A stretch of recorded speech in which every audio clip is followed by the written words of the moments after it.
How young Thayer was saved.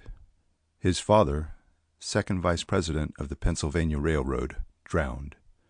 Mrs. Strauss's pathetic death. Black coward shot. Countess aids in rowing boat.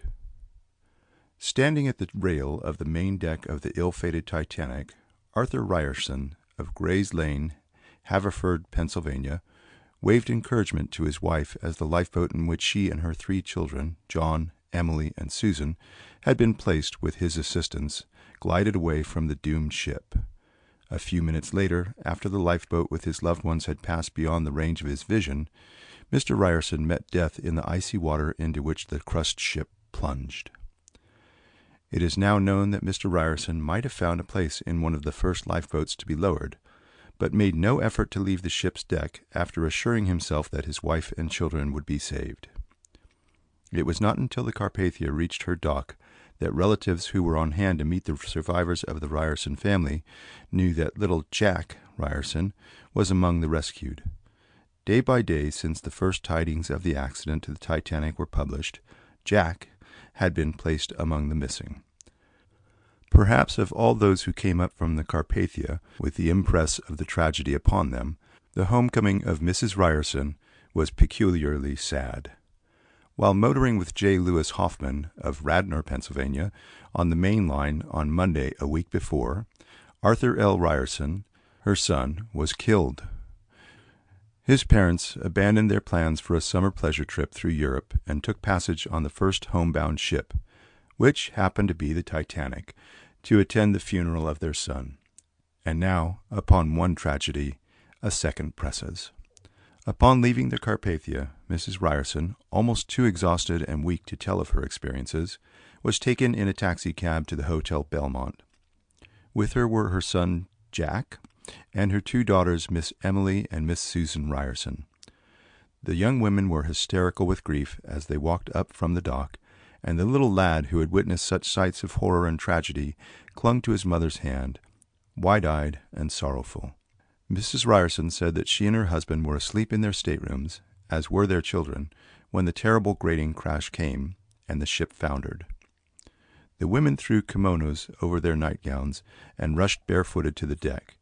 Master Ryerson's nurse caught up a few articles of the little boy's clothing, and almost as soon as the party reached the deck, they were numbered off into boats and lowered into the sea. Harrowing and terrible. Mrs. John M. Brown, whose husband was formerly a well-known Philadelphian but now lives in Boston, described her experience on the Titanic as the most harrowing and terrible that any living soul could undergo. "Oh, it was heartrending to see those brave men die," Mrs. Brown said, half sobbingly, after she had left the pier in a taxicab brought by her husband. Mr. Brown, for his part, said the days of agony which he had experienced when the lists of Titanic survivors were altered, diminished and published incomplete, leaving him indecisive as to his wife's fate, was almost on a par what she had undergone. In contradiction to several other statements, Mrs. Brown declared that she saw no signs of panic or disorder on the Titanic and did not know until later that there had been shooting on board the vessel. "I was in my berth when the crash came," Mrs. Brown said, "and after the first shock, when I knew instinctively that the vessel was sinking, I was comparatively calm. I had hardly reached deck when an officer called to me to enter a lifeboat. I did so, and saw the huge liner split in half, with a pang almost as keen as if I had seen somebody die." Mrs. Brown said that John B. Thayer, Jr., after jumping from the deck of the liner, clad only in pajamas, swam through cakes of floating ice to a broken raft. He was picked up by the boat of which Mrs. Brown was an occupant. Mrs. Brown said that it was about 2 hours after the Titanic sank that their boat came within sight of an object bobbing up and down in the cakes of ice about 50 yards away. Nearing, they made out the form of a boy, clinging with one leg and both arms wrapped around the piece of wreckage. Young Thayer uttered feeble cries as they pulled alongside. Lad pulled into lifeboat. The lad was pulled into the already crowded lifeboat, exhausted. With a weak, faint smile, Mrs. Brown said the lad collapsed. Women, who were not rowing or assisting in maneuvering the boat, by vigorous rubbing soon brought Thayer to consciousness and shared part of their scanty attire to keep him from dying from exposure. In the meantime the boat bobbed about on the waves like a top, frequently striking cakes of ice. Mrs. Brown said for several hours more they battled with the sea before help arrived. "It was a blessed sight when all saw the Carpathia heading in our din," she declared. "We had hopes that a ship would come to our rescue, and all on board prayed for safe deliverance. No one can realize our feelings of gratitude when the Carpathia hove into sight. With increased energy, the men, aided by the women, pulled on the oars. We were soon taken aboard. Young Thayer was hurried into the hospital on board the boat and was given stimulants and revived. 3 survivors died soon after.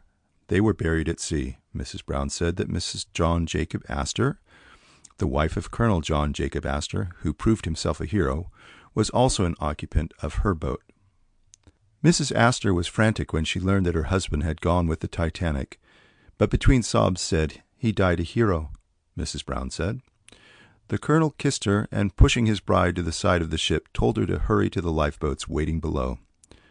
Mrs. Astor refused to listen to her husband's entreaties until he assured her that he would follow on the next boat, although all the time he knew that he would sink. "The following horrors have never left me, day or night," Mrs. Brown continued. Dead bodies of brave men. "I saw dead bodies of brave men float past the lifeboats. I heard the death cries of women and saw the terrible desolation of the wreck by dawn. In the boat with Mrs. Brown were her 2 sisters, Mrs. Robert Cornell, wife of Judge Robert Cornell, and Mrs. S. P. Appleton. They followed each other down the long, roughly constructed rope ladder, a distance of more than 50 feet, into the 10th lifeboat. All were thinly clad. They had retired for the night and were tumbled from their berths when the crash came.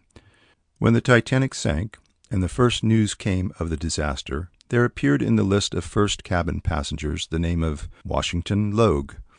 Until J. Washington Logue of Philadelphia could be found to explain that he was not on the high seas, many of his friends feared that he had been on the Titanic. When he landed from the Carpathia, William Dodge, of San Francisco, was told how his name had been confused in the wireless reports from the Olympic. He said he congratulated Mr. Logue on having been no closer to disaster than this. Mr. Dodge, who is a millionaire, Mrs. Dodge and their 4-year-old son, Washington Dodge, Jr., were among the first to land on the dock from the Cunarder. Mr. Dodge carried a life preserver of the Titanic as a memento. Nearly all the passengers had retired when the crash came, about 20 minutes past 10 o'clock, said Mr. Dodge. The liner was struck on the starboard side, near the bow.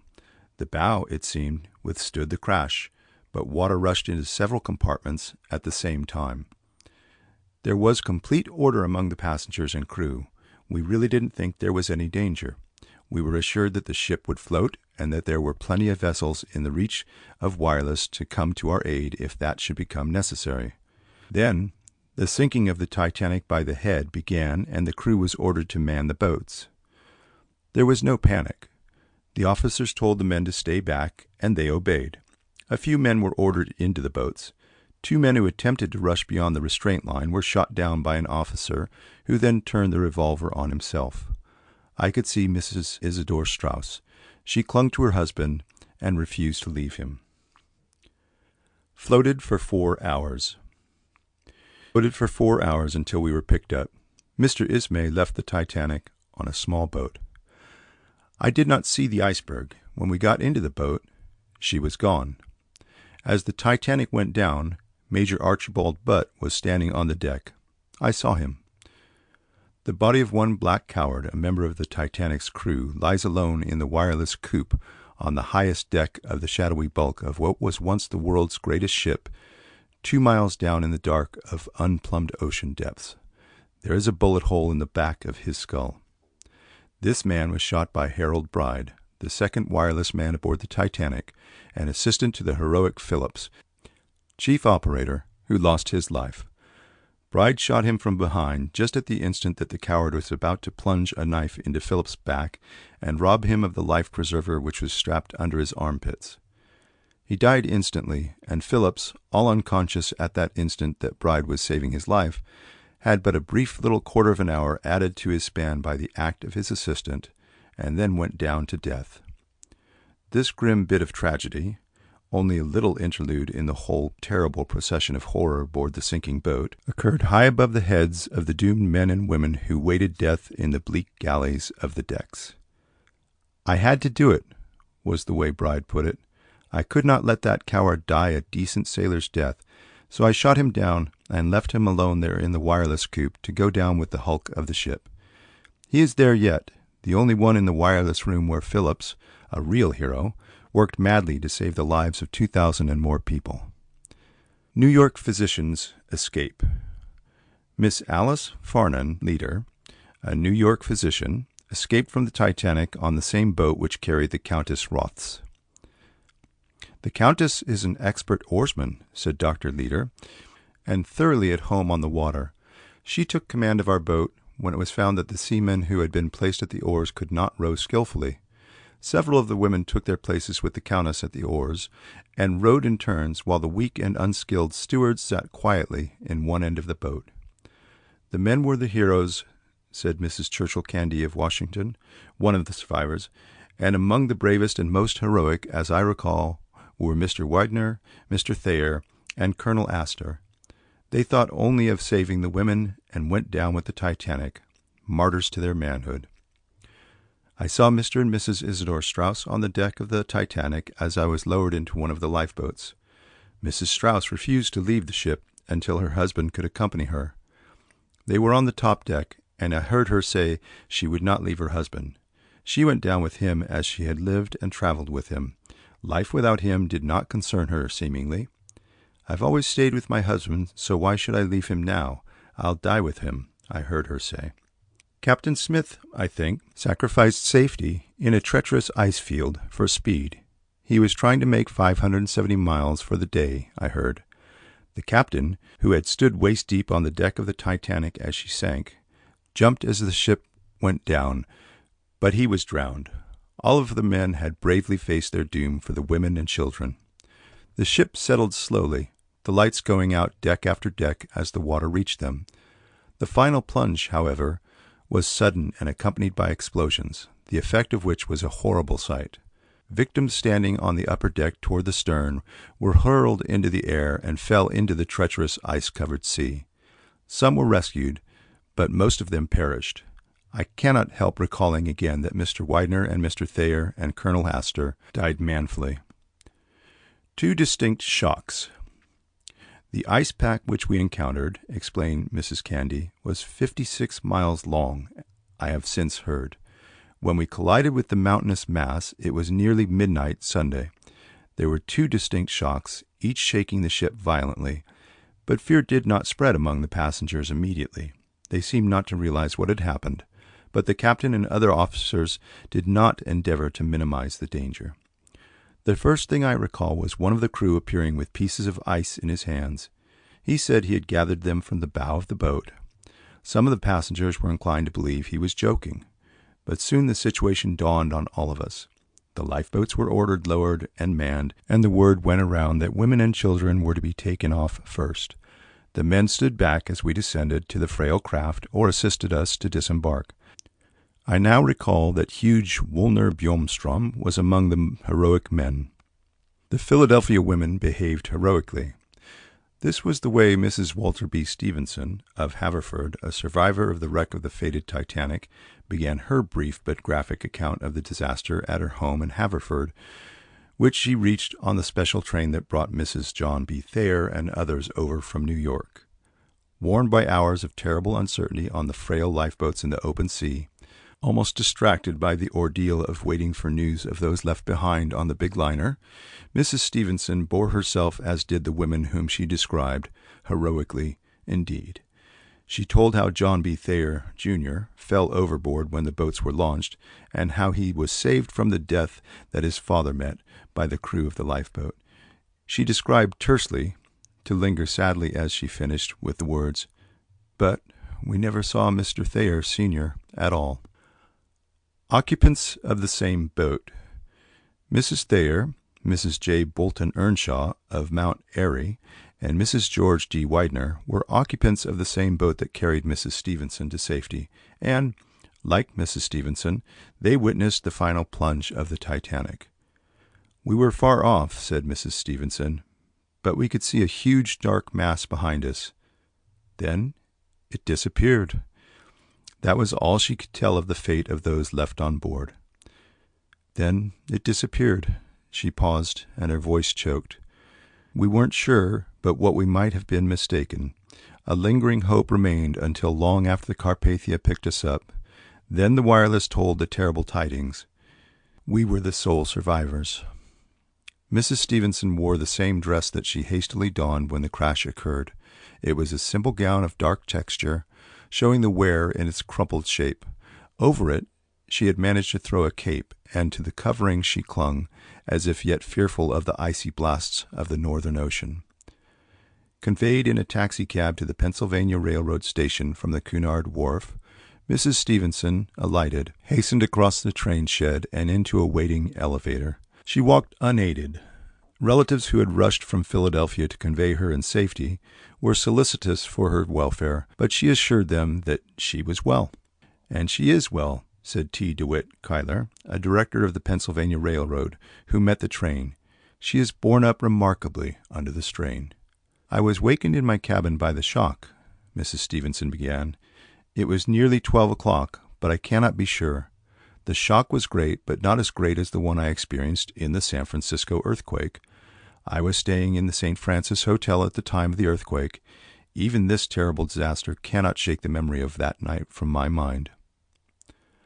Assurance of no immediate danger.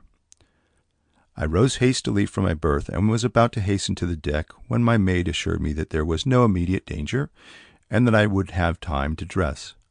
I put on this dress that I am wearing and threw a cape around my shoulders. Then I went on deck.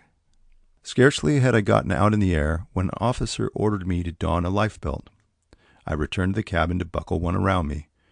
When I returned, I heard the order to man the lifeboats. There was no disorder. The crew was under perfect discipline. Quickly and without any excitement, I was lifted into a lifeboat. Beside me I found Mrs. Thayer, Mrs. Earnshaw, and Mrs. Widener. Like myself, they had no clothing except what they wore. John B. Thayer, Jr. was with us. As the boat was lowered by the davits, he slipped and fell into the water. Luckily, he wore a lifebelt and was kept afloat until a sailor lifted him safely aboard. We never saw Mr. Thayer, Sr. at all. As the boats pushed off from the ship, Mrs. Widener collapsed. She was finally revived. The Philadelphia women behaved heroically. They stood up splendidly under the suspense, which was terrible. The sailors rowed our boat some distance away.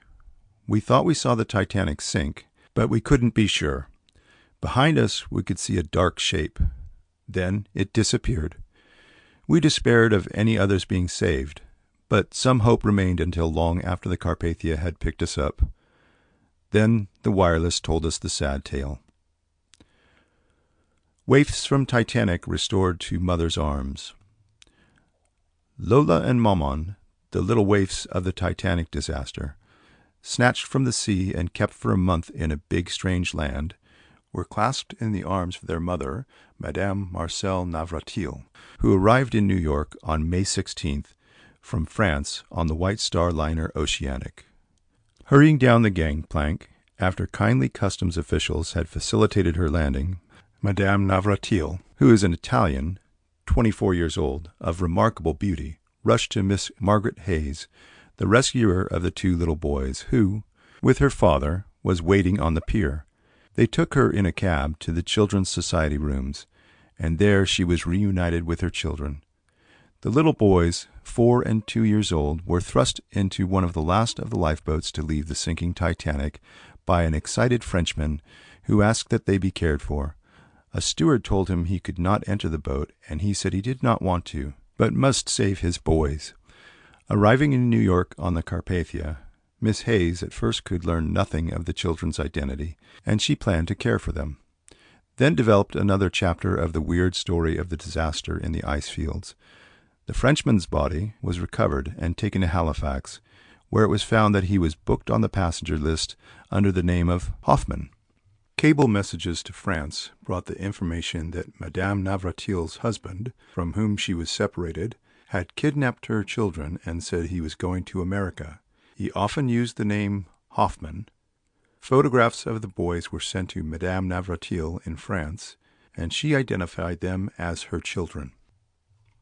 End of chapter 8.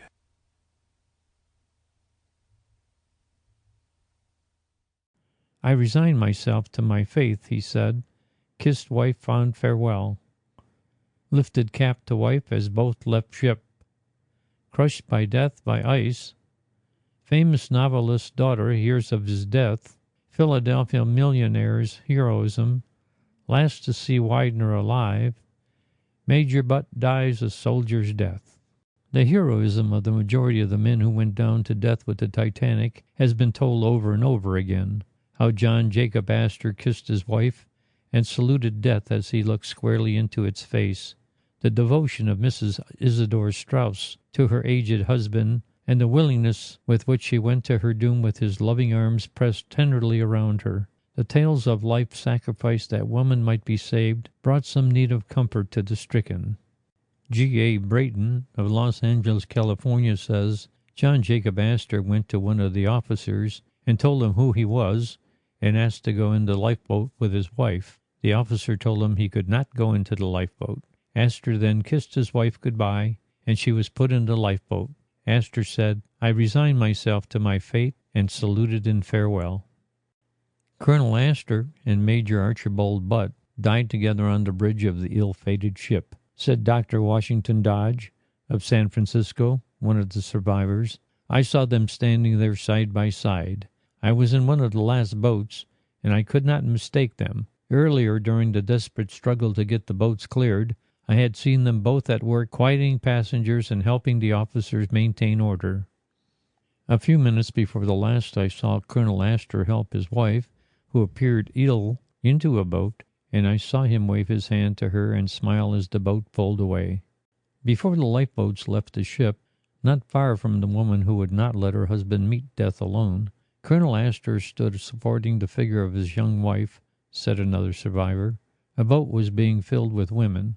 Colonel Astor helped his wife to a place in it. The boat was not filled, and there seemed no more women near it. Quietly the colonel turned to the second officer, who was superintending the loading.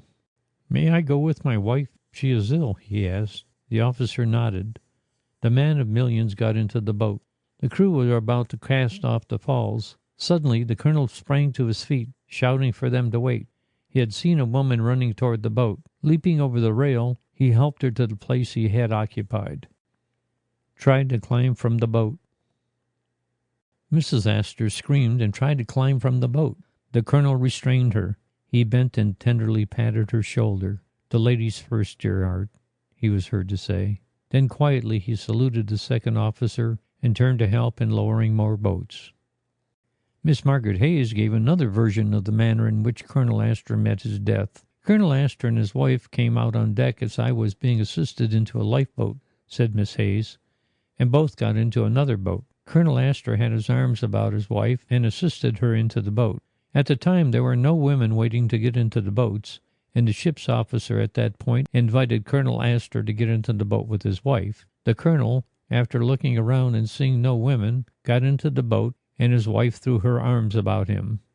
The boat in which Colonel Astor and his wife were sitting was about to be lowered when a woman came running out of the companionway. Raising his hand, Colonel Astor stopped preparations to lower the boat and stepped out, assisting the woman into the seat he had occupied. Mrs. Astor cried out and wanted to get out of the boat with her husband, but the colonel patted her on the back and said something in a low tone of voice.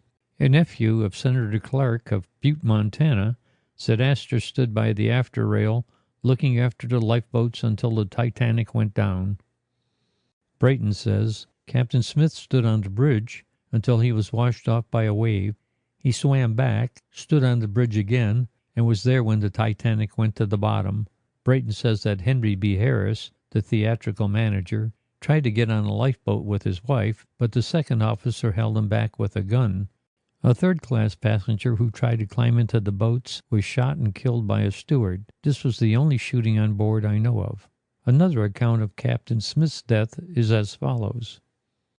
Captain Smith died a hero. Captain Smith died a hero's death. He went to the bottom of the ocean without effort to save himself. His last acts were to place a 5-year-old child on the last lifeboat in reach, then cast his life belt to the ice-ridden waters and resign to the fate that tradition down the ages observed as a strict law. It was left to a fireman of the Titanic to tell the tale of the death of Captain Smith and the last message he left behind. This man had gone down with the vessel and was clinging to a piece of wreckage about a half an hour before he finally joined several members of the Titanic's company on the bottom of a boat which was floating among other wreckage. Harry Sr., the fireman, with his 8 or 9 companions in distress, had just managed to get a firm hold on the upturned boat when they saw the Titanic rearing preparatory for her final plunge. At that moment, according to the fireman's tale, Captain Smith jumped into the sea from the promenade deck of the Titanic with an infant clutched tenderly in his arms. It only took a few strokes to bring him to the upturned boat, where a dozen hands were stretched out to take the little child from his arms and drag him to safety. Captain Smith was dragged on the upturned boat, said the fireman. He had on a life buoy and a life preserver. He clung there for a moment, and then he slid off again. For a second time he was dragged from the icy water. Then he took off his life preserver, tossed the life buoy into the inky waters, and slipped into the water again with the words, "I will follow the ship." At that time there was only a circle of troubled water and some wreckage to show the spot where the biggest of all ocean steamers had sunk out of sight. "No," said the stoker, as he waved a sandwich above his head, holding a glass of beer in the other hand. "Captain Smith never shot himself. I saw what he did. He went down with that ship. I'll stake my life on that." The same story repeated. Oddly enough, a Swedish stoker and survivor named Oskar Engström at another hotel in the same vicinity gave to one of the most prominent Swedish newspapermen in New York City practically the same tale that Senior told. Wilson Potter, whose mother, Mrs. Thomas Potter, Jr., of Mount Airy, Pennsylvania, was one of the survivors, told how she had urged Colonel Astor and his wife to leave the Titanic before the vessel went down. "My mother was one of the first to leave the Titanic," he said. "As the lifeboats were filling up, she called to Colonel and Mrs. Astor to come aboard. Mrs. Astor waved her off, exclaiming, 'We are safer here than in that little boat.' Hundreds of other passengers thought the same way, so much so that the first lifeboat, which my mother boarded, was large enough to hold 40 persons besides the crew. Still only 10 came along. All were of the opinion that the Titanic would remain afloat until aid came from another steamer." Mr. Potter also related another version of how J.B. Thayer, Jr. and his mother were rescued. As the crash came, Mrs. Thayer fainted. Young Mr. Thayer carried her to one of the lifeboats. As she was lifted in, father and son lost their hold and fell between the sinking steamer and the lifeboat. After struggling in the water for several minutes, young Mr. Thayer was picked up by a raft. 2 hours later, the raft was found by the Carpathia. A third remarkable escape, as related by Mr. Potter, was that of Richard Norris Williams. "Mr. Williams remained on the stern of the Titanic," said Mr. Potter. "He says the stern of the boat went down, then came up. As it started to go down a second time, Mr. Williams says he dived off and swam to a raft, which was picked up 2 hours later by the Carpathia." Utterly exhausted from her experience. When utterly exhausted from her experience, Mrs. John Jacob Astor was declared by Nicholas Biddle, a trustee of the Astor estate, to be in no danger whatever. Her physicians, however, have given orders that neither Mrs. Astor nor her maid, who was saved with her, be permitted to talk about the disaster. On landing from the Carpathia, the young bride, widowed by the Titanic sinking, told members of her family what she could recall of the circumstances of the disaster, of how Colonel Astor met his death. She has no definite conception. She recalled she thought that in the confusion, as she was about to be put into one of the boats, the colonel was standing by her side. After that, as Mr. Biddle recounted her narrative, she had no clear recollection of the happenings until the boats were well clear of the sinking steamer. Mrs. Astor, it appeared, left in one of the last boats which got away from the ship. It was her belief that all the women who wished to go had been taken off. Her impression was that the boat she left in had room for at least 15 more persons. The men, for some reason, which as she recalled it, she could not and does not now understand, did not seem to be all anxious to leave the ship. Almost everyone seemed dazed. "I hope he is alive somewhere." "Yes, I cannot think anything else," the young woman said of her husband to her father as she left the latter to go to the Astor home, according to some who overheard her parting remarks. The chief steerage steward of the Titanic, who came in on the Carpathia, says that he saw John Jacob Astor standing by the life ladder as the passengers were being embarked. His wife was beside him, the steward said. The colonel left her to go to the purser's office for a moment, and that was the last he saw of him. Writer goes down with the ship. Mrs. May Futrelle, whose husband, Jacques Futrelle, the writer, went down with the ship, was met here by her daughter, Miss Virginia Futrelle, who was brought to New York from the convent of Notre Dame in Baltimore. Miss Futrelle had been told her father had been picked up by another steamer. Mrs. Charles Copeland of Boston, a sister of the writer, who also met Mrs. Futrelle, was under the same impression. "I am so happy that father is safe, too," declared Miss Futrelle, as her mother elapsed in her arms. It was some time before Mrs. Futrelle could compose herself. "Where is Jack?" Miss Copeland asked. Mrs. Futrelle, afraid to let her daughter know the truth, said, "Oh, he is on another ship." Mrs. Copeland guessed the truth and became hysterical. Then the writer's daughter broke down. "Jack died like a hero," Mrs. Futrelle said, when the party became composed. "He was in the smoking room when the crash came. The noise of the smash was terrific, and I was going to bed. I was hurled from my feet by the impact. I hardly found myself when Jack came rushing into the stateroom. 'The boat is going down. Get dressed at once,' he shouted. When we reached the deck, everything was in the wildest confusion. The screams of women and the shrill orders of the officers were drowned intermittently by the tremendous vibrations of the Titanic's bass foghorn. The behavior of the men was magnificent. They stood back without murmuring and urged the women and children into the lifeboats. A few cowards tried to scramble into the boats, but they were quickly thrown back by the others. Let me say now that the only men who were saved were those who sneaked into the lifeboats or were picked up after the Titanic sank. I did not want to leave Jack, but he assured me that there were boats enough for all and that he would be rescued later." Lifted into a lifeboat and kissed. "Hurry up, May. You're keeping the others waiting," were his last words, as he lifted me into a lifeboat and kissed me goodbye. I was one of the last lifeboats to leave the ship. We had not put out many minutes when the Titanic disappeared. I almost thought, as I saw her sink below the water, that I could see Jack, standing where I had left him and waving at me. Mrs. Futrelle said she saw the parting of Colonel John Jacob Astor and his young bride. Mrs. Astor was frantic. Her husband had to jump into the lifeboat 4 times and tell her that he would be rescued later.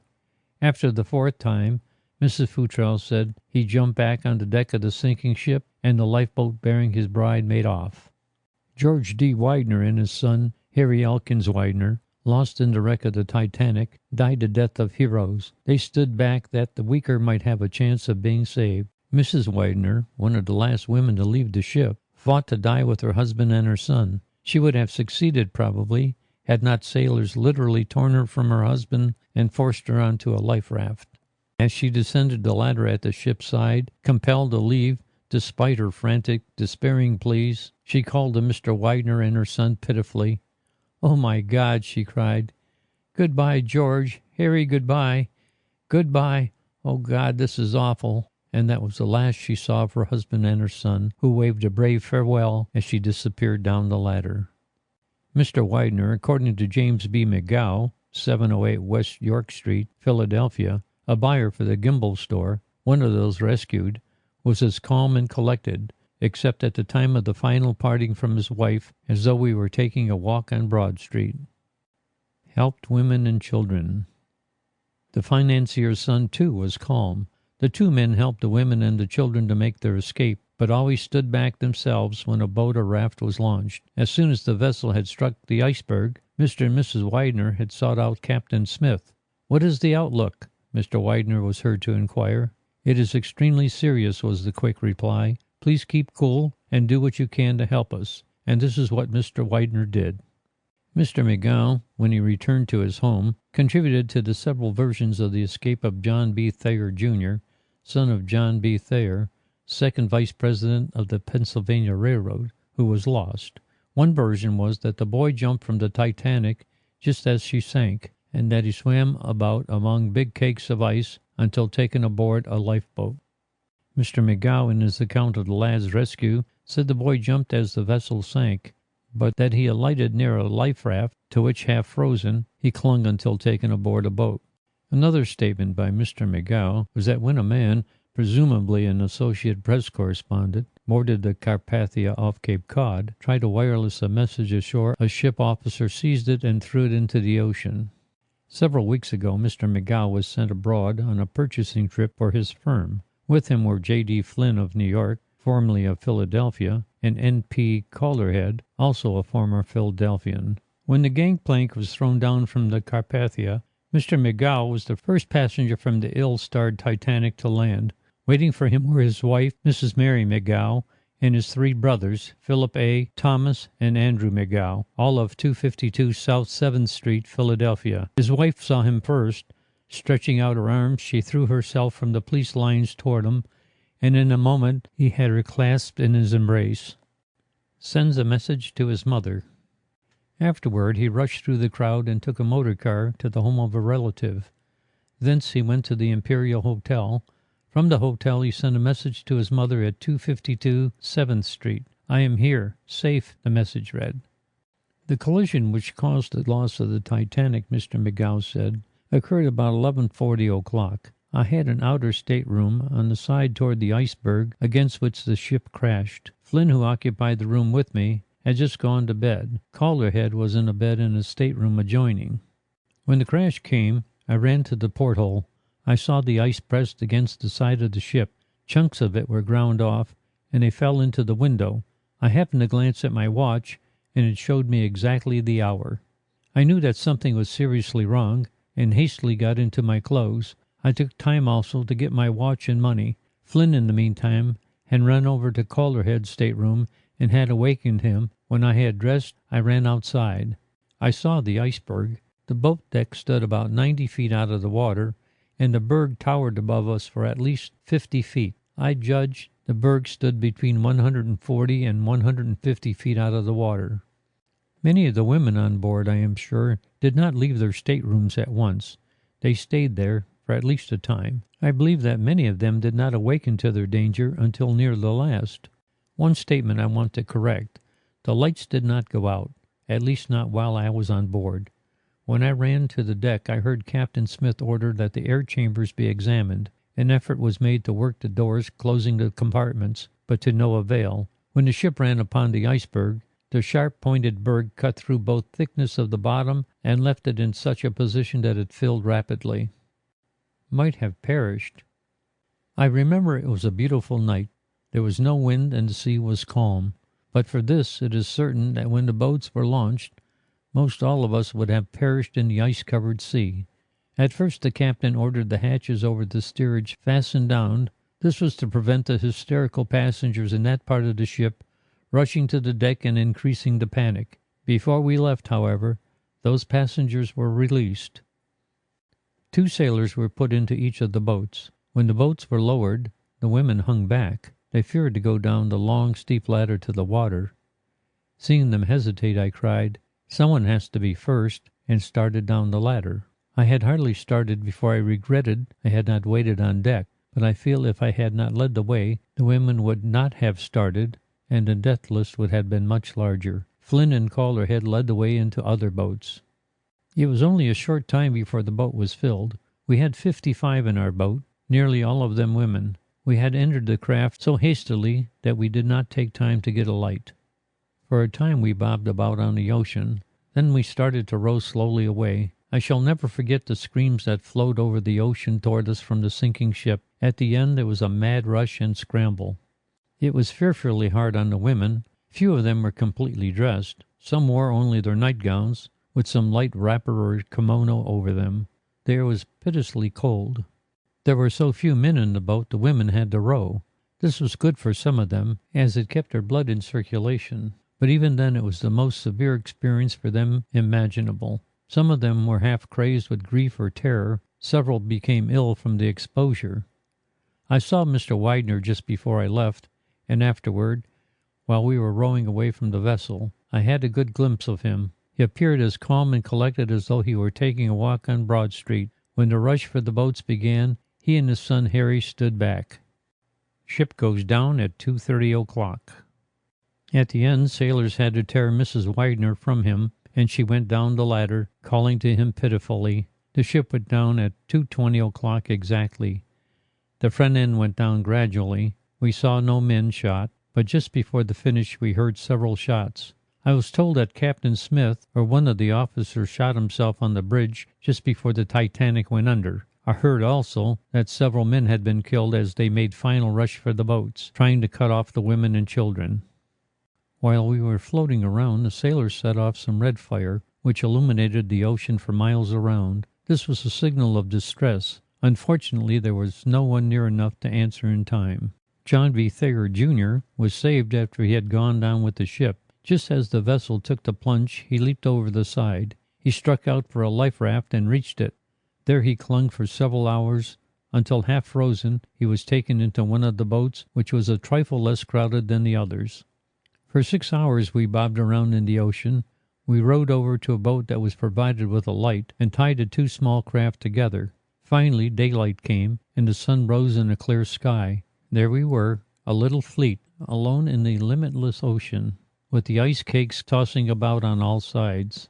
It was after 8 o'clock in the morning when we saw the mast of a steamship coming up over the horizon. It was the most blessed sight our eyes ever saw. It meant an end to the physical suffering, a relief to the strain under which we have been laboring. Many broke down when they saw it.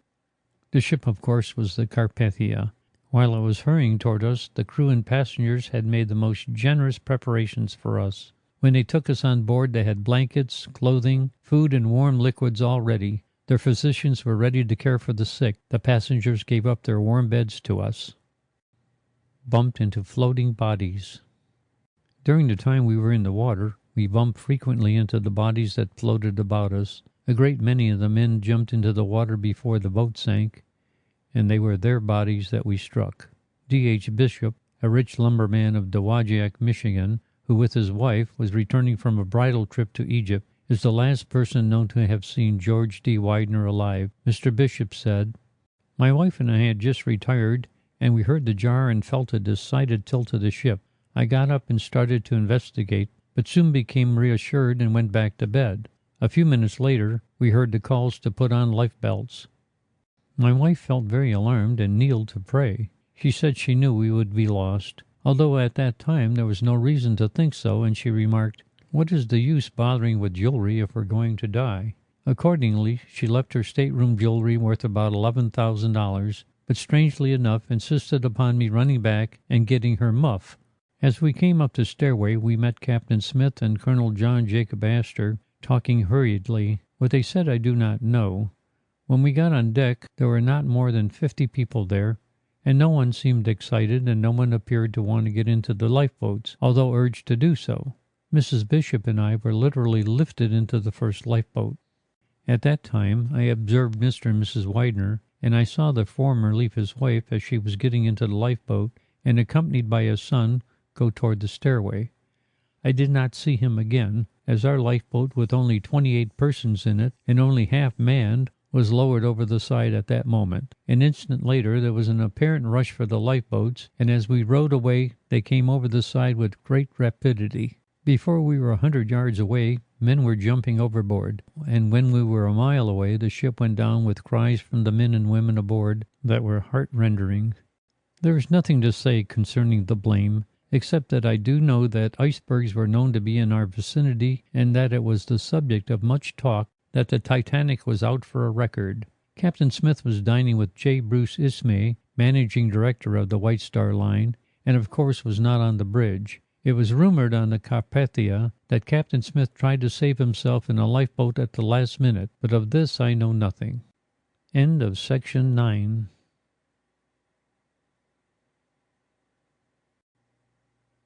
Notable woman saved.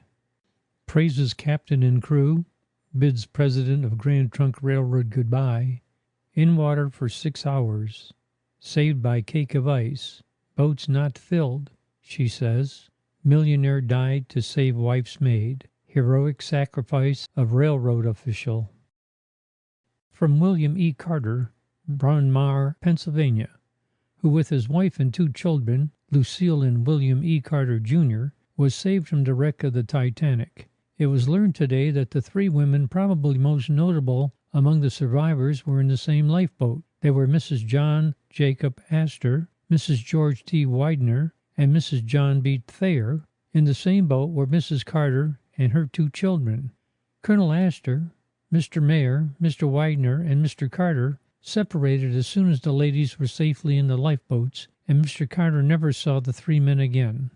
Mr. Carter was a passenger on the lifeboat in which J. Bruce Ismay, managing director of the White Star Line, made his escape from the sinking liner. Mr. Carter declared that the boat was the last to leave the starboard side of the Titanic and was nearly the last which left the vessel. When entered by Mr. Carter and Mr. Ismay, the boat was occupied entirely by women of the 3rd cabin. Every woman on the starboard side of the vessel had been sent off in lifeboats when Mr. Ismay and he got into the boat, Mr. Carter said. Mr. Carter and his family were staying for a few days at the home of his brother-in-law, William C. Dickerman, 809 Madison Avenue, New York. Mr. Carter expressed the greatest admiration for the discipline maintained by the officers of the Titanic and voiced the opinion that Mr. Ismay should not be held open to criticism. If there had been another woman to go, neither Mr. Ismay nor myself would have gotten into the boat. There can be no criticism of Mr. Ismay's action. In describing his experience, Mr. Carter said he had urged Harry Elkins Widener to go with him to the starboard side of the vessel. Young Mr. Widener, thinking that there was no immediate danger, remarked that he would take his chances on the vessel. Mr. Carter said he was in the smoking room of the Titanic when the crash came. I was talking to Major Butt, Clarence Moore, and Harry Widener, he explained. It was just 17 minutes to 12 o'clock. Although there was quite a jar, I thought the trouble was slight. I believe it was the immense size of the Titanic which brought many of the passengers to believe there was no danger. I went on deck to see what had happened. Almost as I reached the deck, the engines were stopped. Vessel list to port. I hurried down to see about my family and found they were all in bed. Just then the vessel listed a little to port, and I told my wife and children they had better get up and dress. Just then orders were issued for everyone to get on life preservers. When we came out on the deck, boats were being lowered. Mrs. Carter and the children got into the 4th or 5th boat with Mrs. Astor, Mrs. Widener, and Mrs. Thayer. After I got my family into the boat and saw it pushed off, the Titanic listed more and more to one side. I decided that I had better look out for myself and went up to a deck on the starboard side. In the meantime, a good many boats were getting off.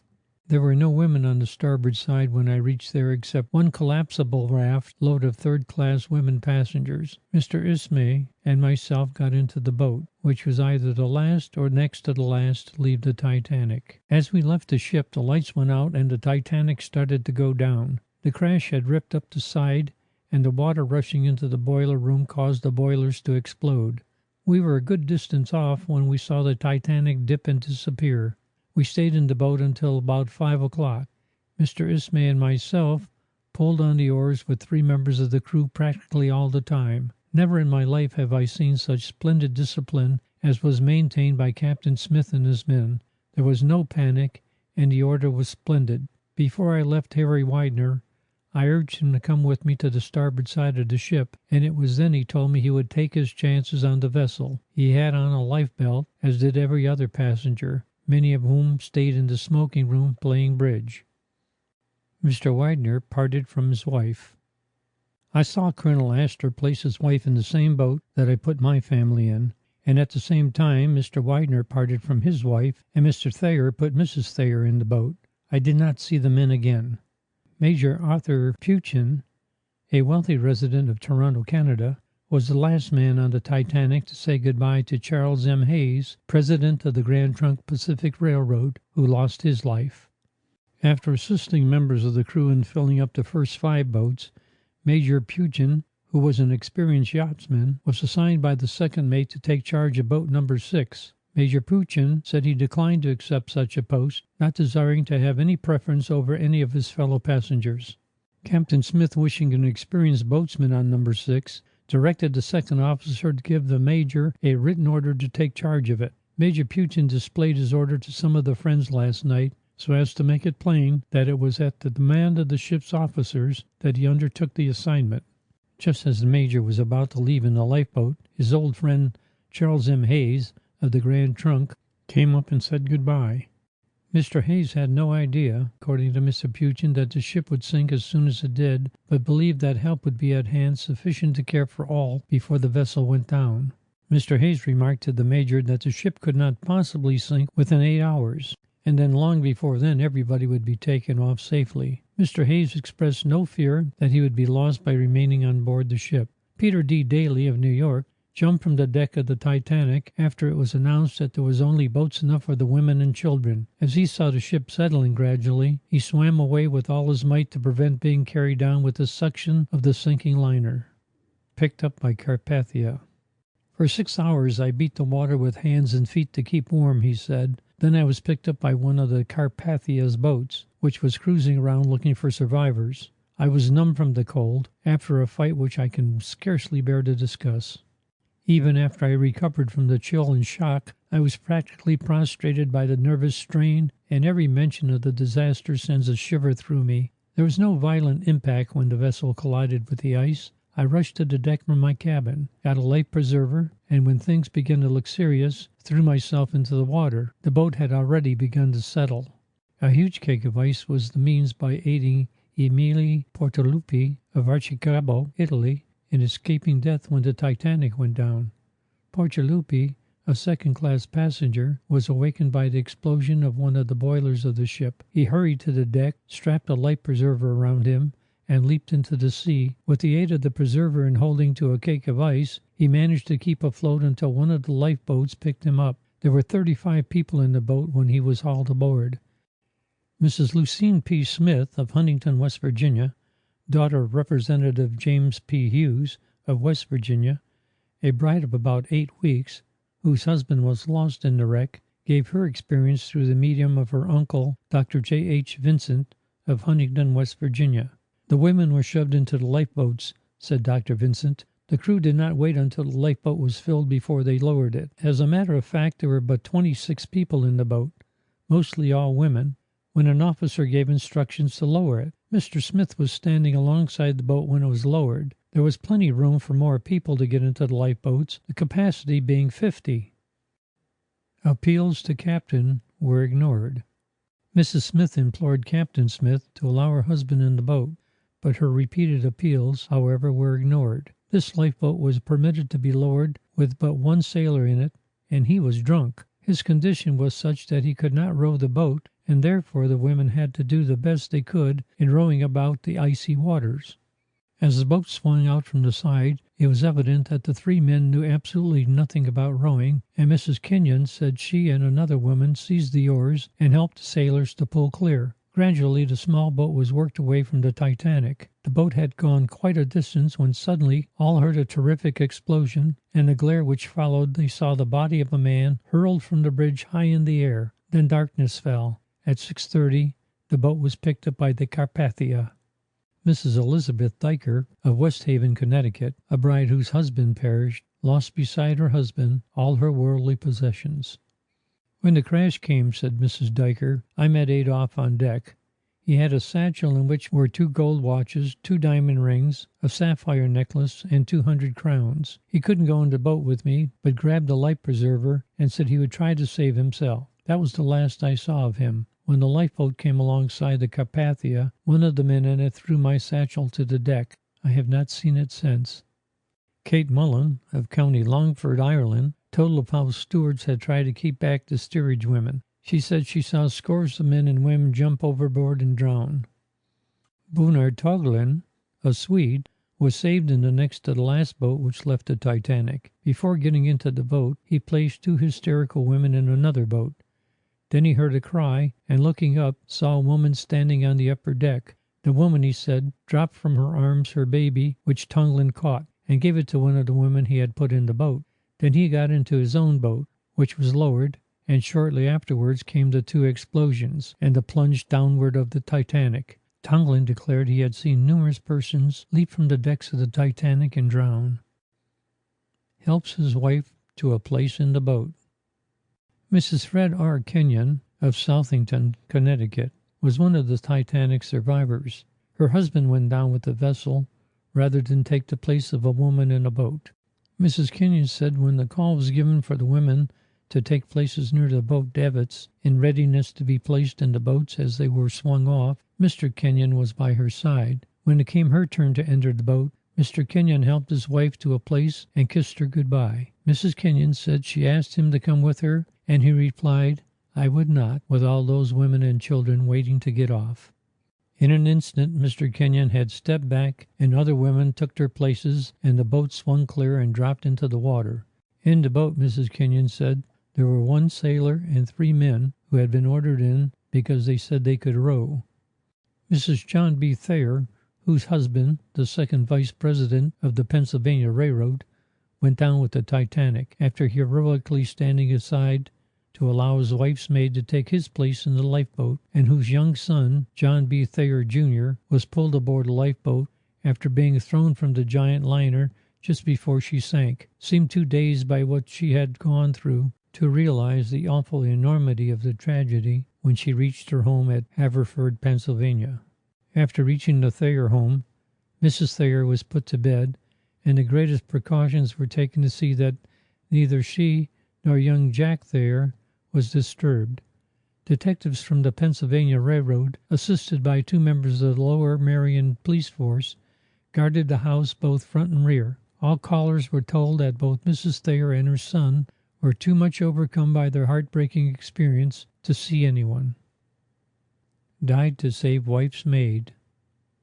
Mrs. Thayer, young John B. Thayer, Jr. no longer, Miss Eustace, a sister of Mrs. Walter B. Stevenson of Haverford, and Margaret Fleming, Mrs. Thayer's maid, for whose safety Mr. Thayer sacrificed his own life, all arrived at the Haverford station at 12:30 o'clock. They made the trip from Jersey City in a special train consisting of an engine, baggage car, and Pullman, with 2 day coaches to add to the necessary weight to make the train ride easily. The special left the Pennsylvania station at 10:16 and drew up at the Haverford station just 2 hours and 14 minutes later.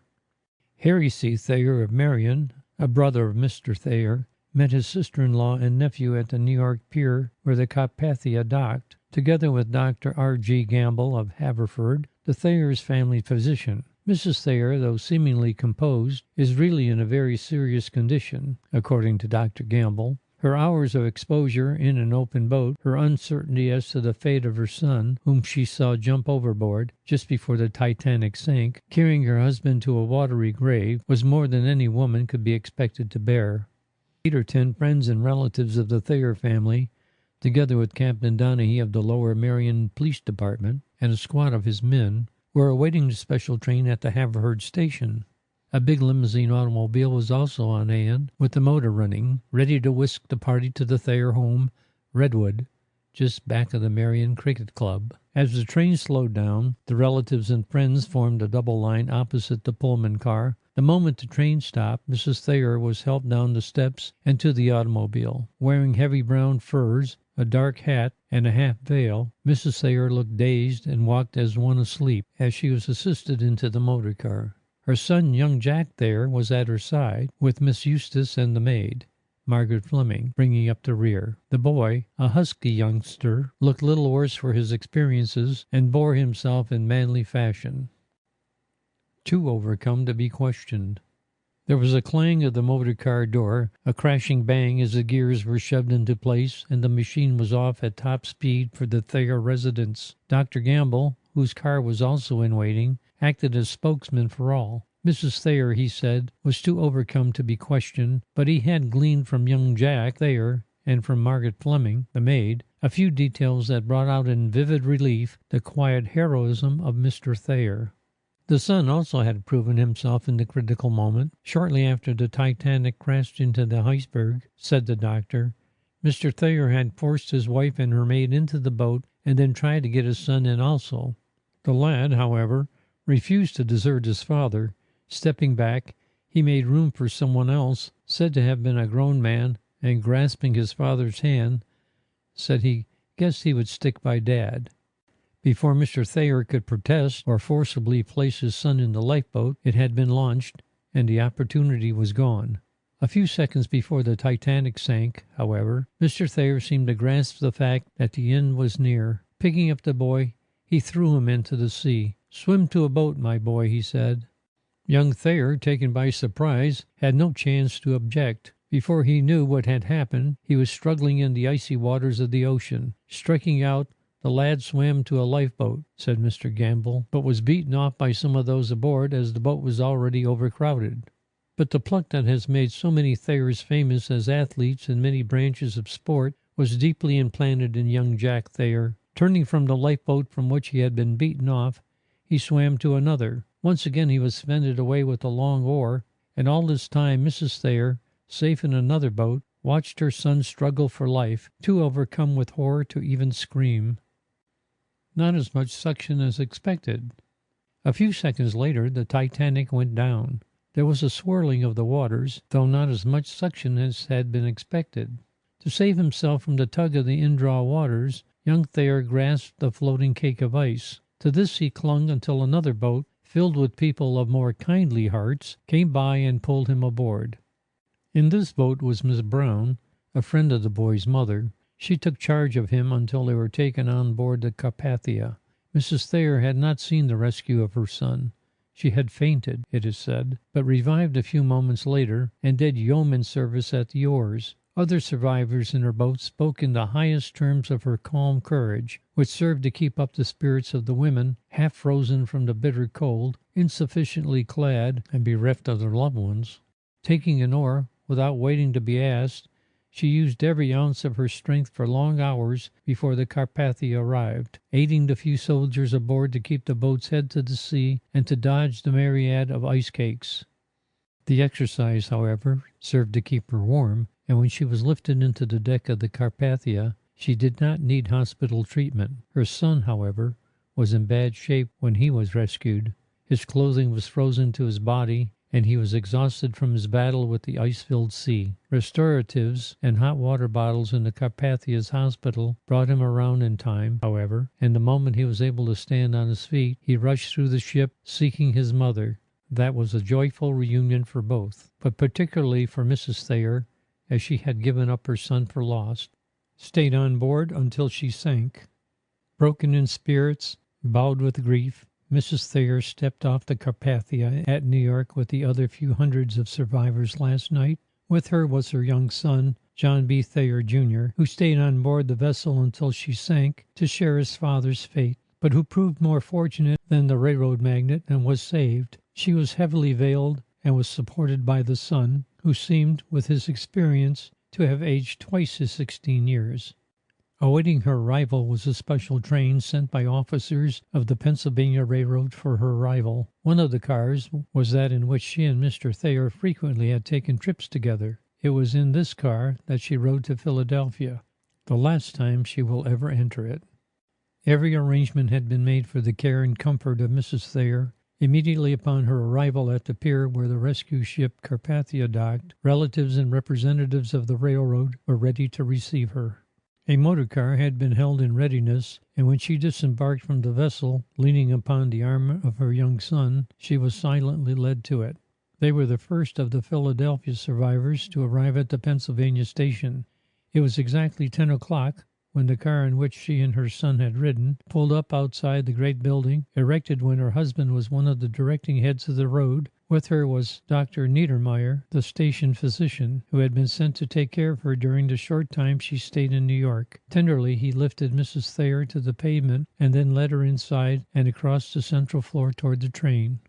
Garments had been brought from her home for Mrs. Thayer to take the place of those which she had worn when scantily clad. She bade her husband good-bye and climbed down the ladder of the Titanic to the waiting lifeboats. But the widow was too worn physically and too greatly bowed down with grief to make the change. She wore a thin raincoat which reached nearly to the ground. Its folds were wrinkled. A heavy veil completely covered her head, crushing down her hat. Met at the Cunard Pier. Following her from the cab came her son and Henry Thayer, a brother of the former railroad man, Dr. Gamble, the family physician, and Mr. Norris, a relative of Mrs. Thayer, were also in the party which had met her at the Cunard Pier. As the widow of their former chief passed them, the employees of the railroad stopped and removed their hats.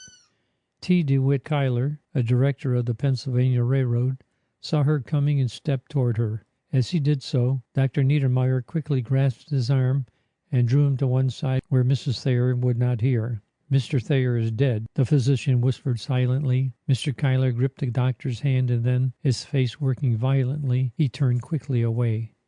It was only a few minutes after Mrs. Thayer had stepped on board the car that the train started for Philadelphia. It left the station at 10:19 o'clock. "I was with Father," said Jack Thayer, speaking for himself of his experience. "They wanted me to go into a boat, but I wanted to stay with him. Men and women kept calling to me to hurry and jump in a boat, but it wasn't any use. I knew what I was doing. It didn't seem to be anything to be afraid about. Some of the men were laughing. Nobody appeared to be excited. We had struck with a smash, and then we seemed to slide off backwards from the big field of ice. It was cold, but we didn't mind that. The boats were put off without much fuss. Mother was put into one of the boats. As I said, she wanted me to go with her, but I said I guessed I would stick with Dad. After a while I felt the ship tipping toward the front. The next thing I knew, somebody gave me a push, and I was in the water. Down, down, down I went, ever so far. It seemed as if I never would stop. I couldn't breathe. Then I shot up through the water just as fast as I went down. I had just time to take a long, deep breath when a wave went over me. When I came to the surface a second time, I swam to a boat. They wouldn't take me in. Then I tried another. Same result. Finally, when I was growing weak, I bumped against something. I found it was an overturned lifeboat. It was a struggle to put myself upon it, but I did after a while. My, it was cold. I never suffered so much in my life. All around were the icebergs. I could see boats on all sides. I must have shouted, because my throat was all raw and sore, but nobody seemed to notice. I guess they were all shouting too. Every part of me ached with the cold. I thought I was going to die. It seemed as if I couldn't stand it any longer. The time was so long and I was so weak that I just couldn't feel anything anymore. I knew if I stayed there I would freeze. A boat came by and I swam to it. They took me aboard. The next thing I remembered clearly was when the boat from the Carpathia came and I was taken into it and wrapped up in the coats of the men. They told me I was more than 3 hours on that raft and in that open boat. It seemed more like 3 years to me. End of section 10.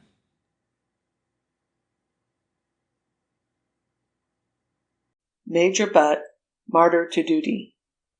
Captain E.J. Smith, the commander of the Titanic, was a guest at a banquet which was being given by W. Bruce Ismay, managing director of the White Star Line, when the big steamer plunged into that fated iceberg. According to Robert M. Daniel, member of the banking firm of Hilliard Smith, Daniel and Company, 328 Chestnut Street, Philadelphia. The fourth officer was in charge of the vessel, said Mr. Daniel, when seen at the Waldorf Astoria in New York, to which hotel he went immediately after landing from the Carpathia, accompanied by his mother and younger brother, who had come up from their home in Virginia to meet him. We were about 50 miles ahead of our schedule at the time the accident happened, said Mr. Daniel, and were running at about a 20-mile-an-hour rate. Everybody on board had been talking, all along, about how we were trying to beat the Olympics record for the Western trip, and many pulls were made on each day's run. I was asleep in my berth when the collision came, and so cannot tell how we happened to hit that berg, or what occurred immediately afterwards. I got up and looked out of my stateroom door, but all seemed to be quiet, and I went back to bed again. A little later, I heard someone crying that the boats were being manned, and I got frightened. So I wrapped an overcoat about me and went on deck. On the way, I grabbed a life belt and tied it on. The boat had already sunk so far down that the lower decks were awash. I didn't waste any time in thinking. I just jumped overboard. I clung to the same overturned lifeboat that young John B. Thayer, Jr. swam to later, and saw him jump from the Titanic. It looked to me as though his father pushed him off and jumped after him, but the boat sank so soon afterwards, and things were so mixed up, that I couldn't be sure about that. A boat came by after a while that was full of women. They were frightened, and seeing me, pulled me aboard, saying they needed a man to take charge. I did my best to cheer them up, but it was a poor effort, and didn't succeed very well. Still, I kept them busy with one thing and another, and so helped pass the weary hours until we were picked up by the Carpathia. Mr. Daniel stated with emphasis that Colonel John Jacob Astor stayed on the Titanic until the last second, then jumped just as the liner was going down, and he did not see the millionaire again. Captain Smith also stuck to the bridge until the ship sank, said Mr. Daniel, when the skipper also jumped, but disappeared below the waves and apparently never came up again. I spoke to the fourth officer just before I went to my cabin, said Mr. Daniel, and he told me he was in charge while the captain was at dinner. Then I remembered I had heard Ismay was giving a banquet. The fourth officer said the skipper was coming up pretty soon to relieve him, added Mr. Daniel. On the Carpathia, Mr. Daniel said, were 19 women who had been made widows by the Titanic disaster. 6 of them were young brides who were returning on the steamship from honeymoon trips on the continent. None of them, he said, was able to obtain from the passengers of the Carpathia mourning garb. While on the Carpathia, Mr. Daniel proved of considerable assistance to the wireless operator. He is an amateur student of wireless telegraphy. Following the disaster, the operator on the Carpathia was compelled to work night and day. While the operator was engaged in the arduous task of sending to shore the long list of those who had been snatched from the sea, Mr. Daniel went into the operating room. He found the operator on the verge of collapse, and, volunteering his services, sent a large part of the list himself. Mr. Daniel denied that all the lifeboats and collapsible rafts launched from the Titanic had been picked up by the Carpathia. Only 12 boats were picked up, he said, while there were half a dozen more that drifted away in other directions. There has been no storm, and I don't see why they should not have been located by some other vessel. A German steamer, the Frankfurt, was 35 miles nearer to the Titanic than was the Carpathia at the time of the accident, but, for some reason, would not come to the assistance of the stricken liner, Mr. Daniel said. Asked if any women had been left aboard the Titanic, he said, only those women who positively refused to leave their husbands and who could not be forced into lifeboats for lack of time. One of the most remarkable features of this horrible affair is the length of time that elapsed after the collision before the seriousness of the situation dawned on the passengers. The officers assured everybody that there was no danger, and we all had such confidence in the Titanic that it didn't occur to anybody that she might sink. As to the reports that many persons had been shot to prevent them from rushing the lifeboats, Mr. Daniel said that several shots had been fired in the air to frighten the steerage passengers and keep them in order, but that he did not know or hear of anyone being hit by a bullet. Mrs. John Jacob Astor, said Mr. Daniel, had been confined to her stateroom under the doctor's care during her stay on the Carpathia. I did not lay eyes on her, nor on Bruce Ismay. He stuck close to his cabin, and I don't think he came on deck once during the trip on the Carpathia. Even when the passengers finally realized that the Titanic was doomed, there was no disorder, according to Mr. Daniel. The crew's discipline was perfect, and the women were placed in the boats quietly and without confusion.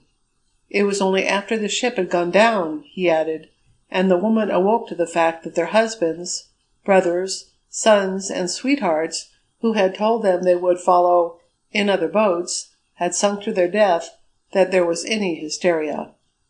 Then the cries were awful to listen to. Some of the women screamed all the time. For 4 straight hours they kept at it. first from one boat, then from another. It was heart-rending. Asked why the Carpathia had refused to answer the wireless messages relayed to her, Mr. Daniel answered that so many land stations were trying to get the vessel that the air was full of cross currents, and it was almost impossible to catch any one message meant for the rescue ship, let alone trying to reply to any of them.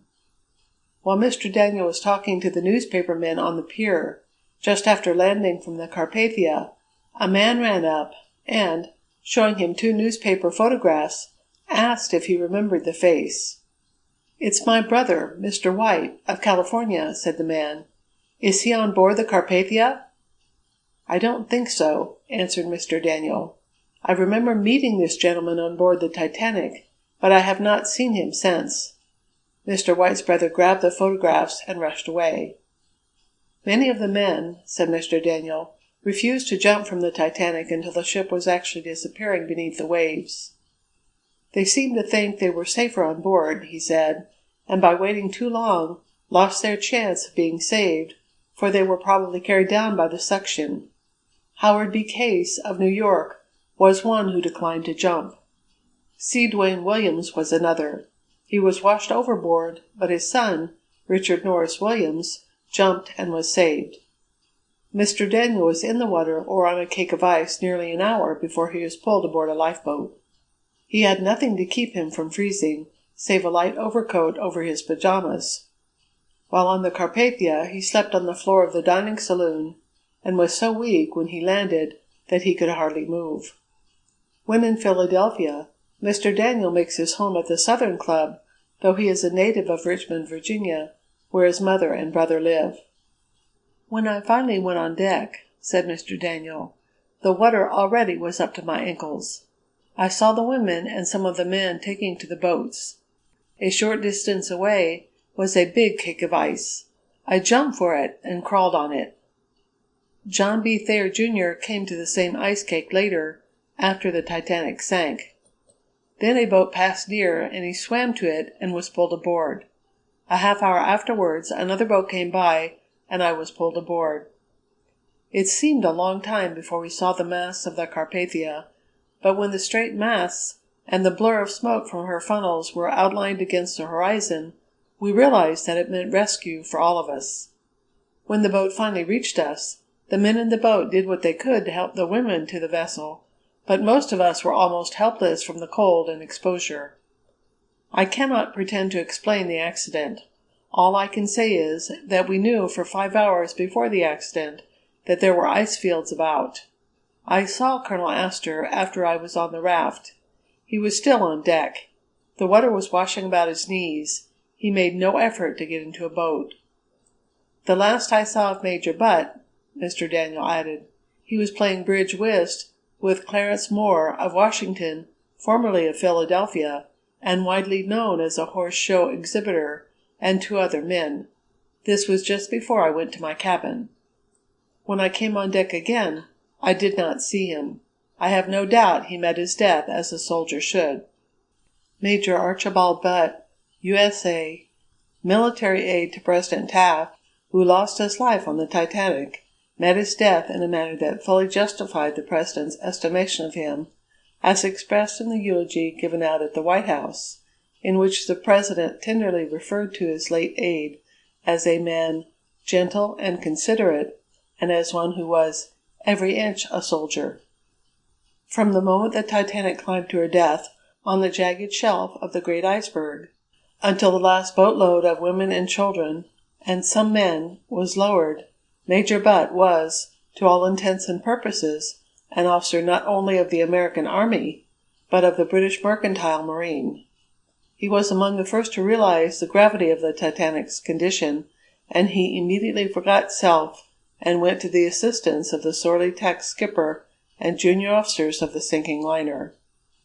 From the moment that Captain Smith let it be known to his officers and a few of the men passengers that the Titanic was doomed, Major Butt was an officer of the Titanic.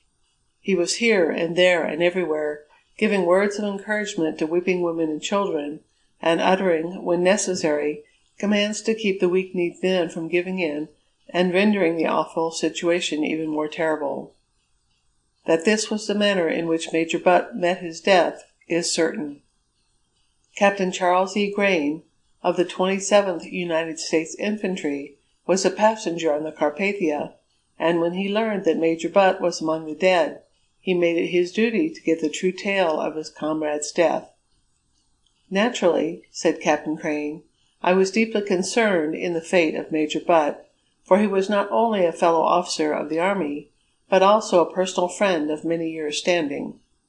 I questioned those of the survivors who were in a condition to talk, and from them I learned that Major Butt, when the Titanic struck, took his position with the officers, and from the moment that the order to man the lifeboats was given until the last one was dropped into the sea, he aided in the maintenance of discipline and the placing of the women and children in the boats.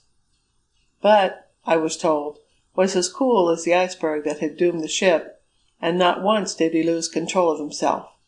In the presence of death, he was the same gallant, courteous officer that the American people had learned to know so well as a result of his constant attendance upon President Taft. There was never any chance of Butt getting into any of those lifeboats. He knew his time was at hand, and he was ready to meet it as a man should, and I, and all the others who cherish his memory, are glad that he faced the situation that way, which was the only possible way a man of his caliber could face it." Mrs. Henry B. Harris, of Washington, a survivor of the Titanic, said, "I saw Major Butt just before they put me into a collapsible raft with ever so many women from the steerage. Mr. Millet's little smile, which played on his lips all through the voyage, had gone, but when I was put in the boat I saw him wave his hand to a woman in another boat. But, oh, this whole world should rise in praise of Major Butt. That man's conduct will remain in my memory forever. The way he showed some of the men how to behave when women and children were suffering, that awful mental fear that came when we had to be huddled in those boats. Major Butt was near me, and I know very nearly everything he did. When the order to take to the boats came, he became as one in supreme command. You would have thought he was at a White House reception, so cool and calm was he. A dozen or so women became hysterical all at once, as something connected with a lifeboat went wrong.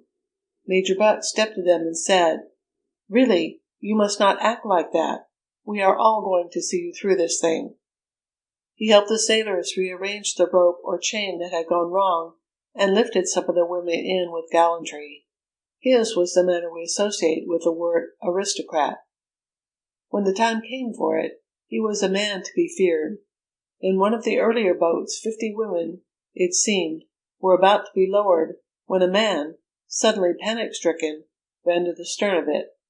Major Butt shot one arm out, caught him by the neck, and pulled him backward like a pillow. His head cracked against a rail, and he was stunned. 'Sorry,' said Major Butt. 'Women will be attended to first, or I'll break every bone in your body.' The boats were lowered away, one by one, and as I stood by my husband, he said to me, 'Thank God for Archie Butt.' Perhaps Major Butt heard it, for he turned his face toward us for a second. Just at that time, a young man was arguing to get into a lifeboat, and Butt had hold of the lad by the arm, like a big brother, and appeared to be telling him to keep his head. I was one of 3 first-cabin women in our collapsible boat. The rest were steerage people. Major Butt helped those poor frightened people so wonderfully, tenderly, and yet with such cool and manly firmness. He was a soldier to the last. If anything should happen to me, tell my wife in New York that I've done my best in doing my duty." This was the last message of Benjamin Guggenheim, of the famous banking family, dictated to a steward only a short while before the banker sank to his death with the Titanic. It was not until several days later that the message was received by Mrs. Guggenheim. It was delivered by James Etches, assistant steward in the first cabin of the Titanic, to whom Mr. Guggenheim communicated it. Etches appeared at the St. Regis Hotel and inquired for Mrs. Benjamin Guggenheim. He said that he had a message from Benjamin Guggenheim and that it had to be delivered in person. Mrs. Guggenheim was in the care of Daniel Guggenheim, whose apartments are at the St. Regis. The steward was admitted, but was not permitted to see Mrs. Guggenheim, who is prostrated with grief. He insisted that he must see her personally, but finally consented to transmit the message through her brother-in-law. "We were together almost to the end," said the steward. "I was saved. He went down with the ship, but that isn't what I want to tell Mrs. Guggenheim." Then the steward produced a piece of paper. He had written the message on it, he said, to be certain that it would be correct. The message was as given. "That's all he said," added the steward. "There wasn't time for more." Little by little Mr. Guggenheim got the account of his brother's death from the steward. It was the first definite news that he had received of his brother. "Mr. Guggenheim was one of my charges," said the steward anew. "He had his secretary with him. His name was Giglio, I believe, an Armenian, about 24 years old. Both died like men. When the crash came, I awakened them and told them to get dressed. A few minutes later, I went into their rooms and helped them to get ready. I put a life preserver on Mr. Guggenheim. He said it hurt him in the back. There was plenty of time, and I took it off, adjusted it, and then put it on him again. It was all right this time. They wanted to get out on deck with only a few clothes on, but I pulled a heavy sweater over Mr. Guggenheim's life belt, and then they both went out. They stayed together, and I could see what they were doing. They were going from one lifeboat to another, helping the women and children. Mr. Guggenheim would shout out, 'Women first!' and he was of great assistance to the officers. Things weren't so bad at first, but when I saw Mr. Guggenheim about 3/4 of an hour after the crash, there was great excitement. What surprised me was that both Mr. Guggenheim and his secretary were dressed in their evening clothes. They had deliberately taken off their sweaters, and as nearly as I can remember, they wore no life belts at all. "What's that for?" I asked. "We've dressed up in our best," replied Mr. Guggenheim, "and are prepared to go down like gentlemen." It was then he told me about the message to his wife, and that is what I have come here for.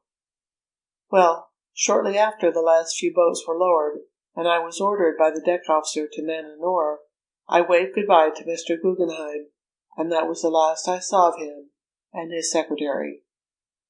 End of Chapter 11, read by Nancy Cochran Gergen, Gilbert, Arizona, November 10, 2024. Mrs. Astor's bravery. Showed wonderful fortitude in the hour of peril. Sailors in lifeboat tell of her heroism. Pleaded to remain with husband. Changed clothes to embark. Seamen confirm Murdoch's suicide. One heartless fiend. Williams killed as funnel fell. Narratives of the remarkable heroism of Colonel John Jacob Astor and the patient fortitude of Mrs. Astor under conditions that tried the self-control of the hardiest continued to come to light. The narrative of the dreadful suspense which in a short time changed her from a radiant bride to a sorrowing widow was told by a friend of the family. At the same time, survivors who occupied lifeboat number 4, in which Mrs. Astor and her maid escaped, told of how Mrs. Astor had helped calm the other women and had even offered fellow sufferers portions of her slender stock of clothing. "Mrs. Astor was the bravest little woman I ever met," said Jack Foley, who with his mate, Sam Parks, pulled an oar in boat number 4. "Colonel Astor was a man all through, if there ever was one," continued Foley. "You see, it took us some time to launch boat number 4. After we had all the women and children in the boat, we discovered we couldn't launch her until we removed the sounding spar several decks below. So Sam and I got down and chopped the spar away. We were some time doing this, as we had to hunt for an axe. We finally got the spar away and launched the boat. That is why boat number 4 was the last boat to be launched. The others had a freeway below it and could be put in the water at once. While waiting up there, Mrs. Astor several times wanted to leave the boat. Mr. Astor kept telling the good little woman that he was sure to be saved and it was her duty to go. She stretched out her arms just as though she was pleading with him to let her go out of the boat and take her place with him. Mr. Astor picked up a heavy steamer shawl and wrapped it about her shoulders. After pulling those 8 men into the boat, I was pretty wet and was shivering. Mrs. Astor threw the shawl about my shoulders and said that I needed it more than she did. I told her that I would get warmed up after pulling a while at the oar and would have no use for it. Whimpering with cold. I put the shawl back on her lap. Sitting next to Mrs. Astor was a Swedish woman with a little girl that I should take to be 3 or 4 years old. The little girl was whimpering with the cold. Mrs. Astor took the shawl and threw it about the shoulders of this woman, who thanked her in some foreign lingo. Then the steerage woman kissed her little girl and took her into her arms and wrapped a shawl about her. When the explosion occurred aboard the ship, Mrs. Astor made some kind of a sound, but I couldn't understand whether she said anything or merely sobbed. She turned her head away from the direction of the vessel. So little was the impact felt at the time of the collision that Mrs. Astor thought the crash was the result of some mishap in the kitchen and paid no attention to it until the engine stopped. Then, realizing that something was wrong, she inquired of her steward the cause. He informed her that a slight accident had happened and that the captain had ordered the women to the lifeboats, but he added this was only a precautionary measure and that they would all be back soon again on the ship. Mrs. Astor then entered her stateroom and changed her dress, preparatory to leaving the Titanic for one of the lifeboats in company with her maid. As she left the room, the steward told her he would lock up her suite so that nobody would enter it during her absence, for he thought everybody would soon return.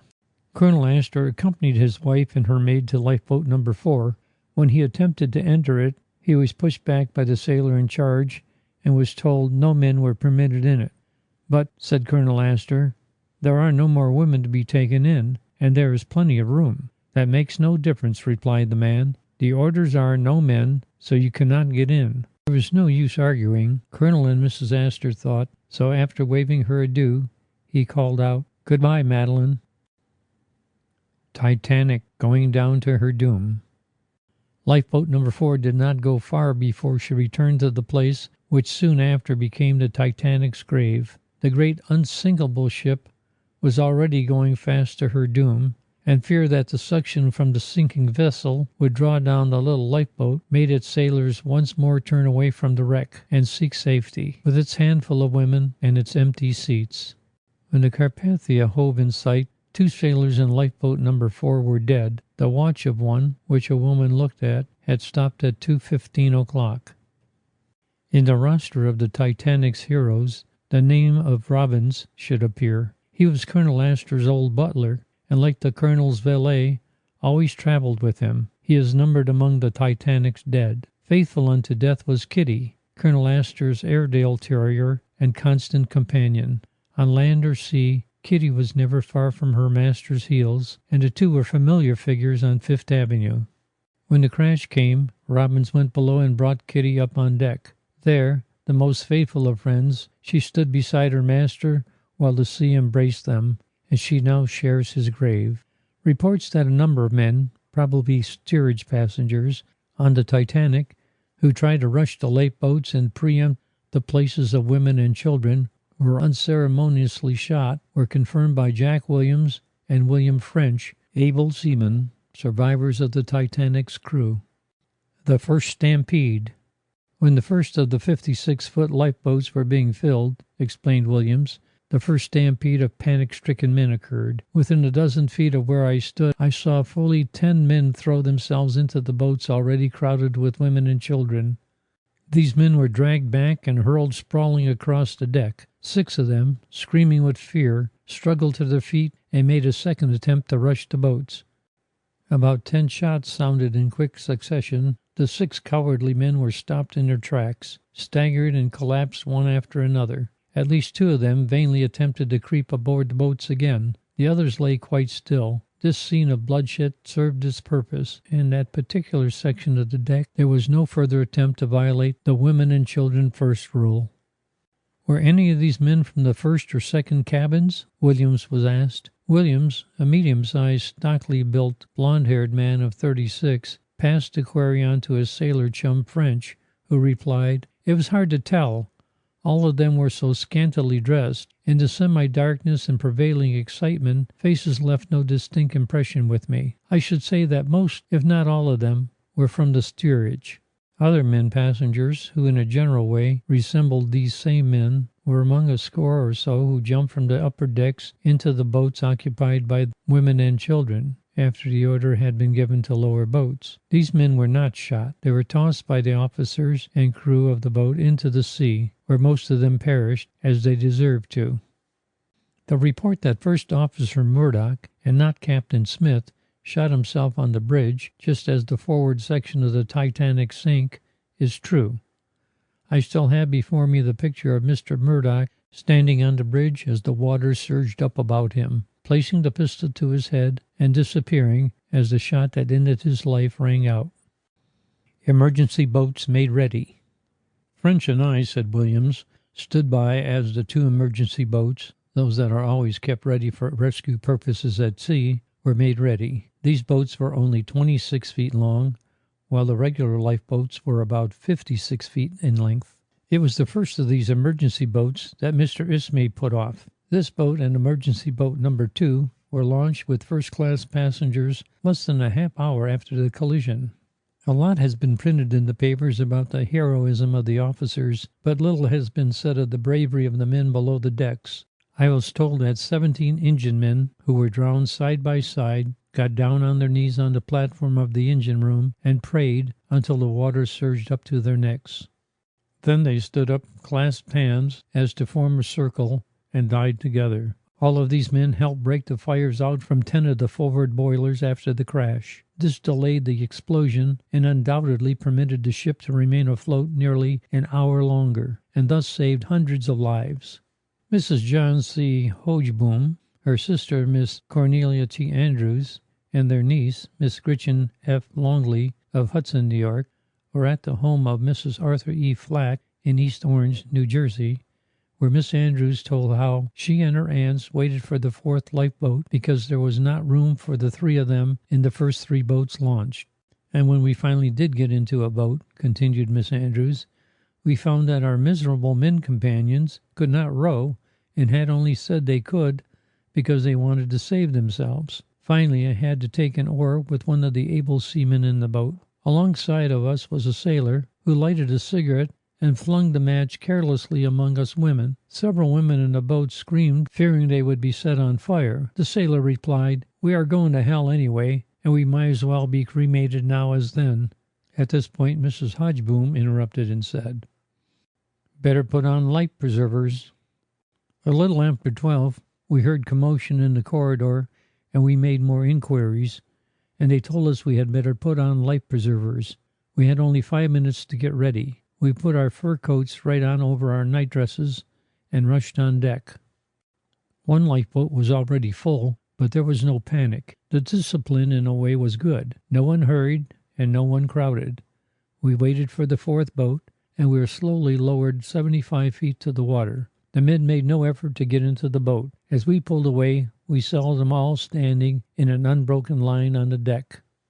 There they stood, Major Butt, Colonel Astor waving a farewell to his wife, Mr. Thayer, Mr. Case, Mr. Clarence Moore, Mr. Widener, all multimillionaires, and hundreds of other men bravely smiling at us all. Never have I seen such chivalry and fortitude. Such courage in the face of fate, horrible to contemplate, filled us even then with wonder and admiration.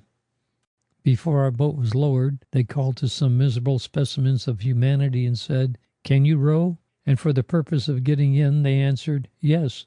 But upon pulling out, we found we had a Chinese and an American, neither of whom knew how to row. So there we were, mid-ocean, with one able-bodied seaman. Then my niece took one oar and assisted the seamen, and some of the other women rowed on the other side. We then pulled out about a mile, as we feared the suction should the ship go down. Scarcely any of the lifeboats were properly manned. 2, filled with women and children, capsized before our eyes. The collapsible boats were only temporarily useful. They soon partially filled with water, In one boat, 18 or 20 persons sat in water above their knees for 6 hours. 8 men thrown overboard. 8 men in this boat were overcome, died, and were thrown overboard. 2 women were in this boat. One succumbed after a few hours, and one was saved. The accident was entirely the result of careless and lack of necessary equipment. There were boats for only 1/3 of the passengers. There were no searchlights. The lifeboats were not supplied with food or safety appliances. There were no lanterns on the lifeboats. There was no way to raise sails, as we had no one who understood managing a sailboat.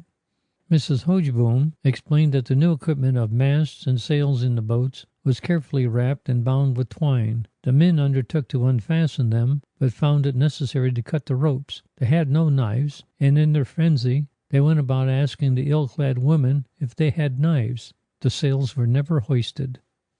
According to Richard Norris Williams, Jr., his father, C. Duane Williams, was killed, not drowned, in the Titanic wreck. The son, who with his father was on his way to visit Richard Norris Williams, his uncle, 8124 St. Martin's Lane, Chestnut Hill, Pennsylvania, says his father was crushed to death by a falling funnel.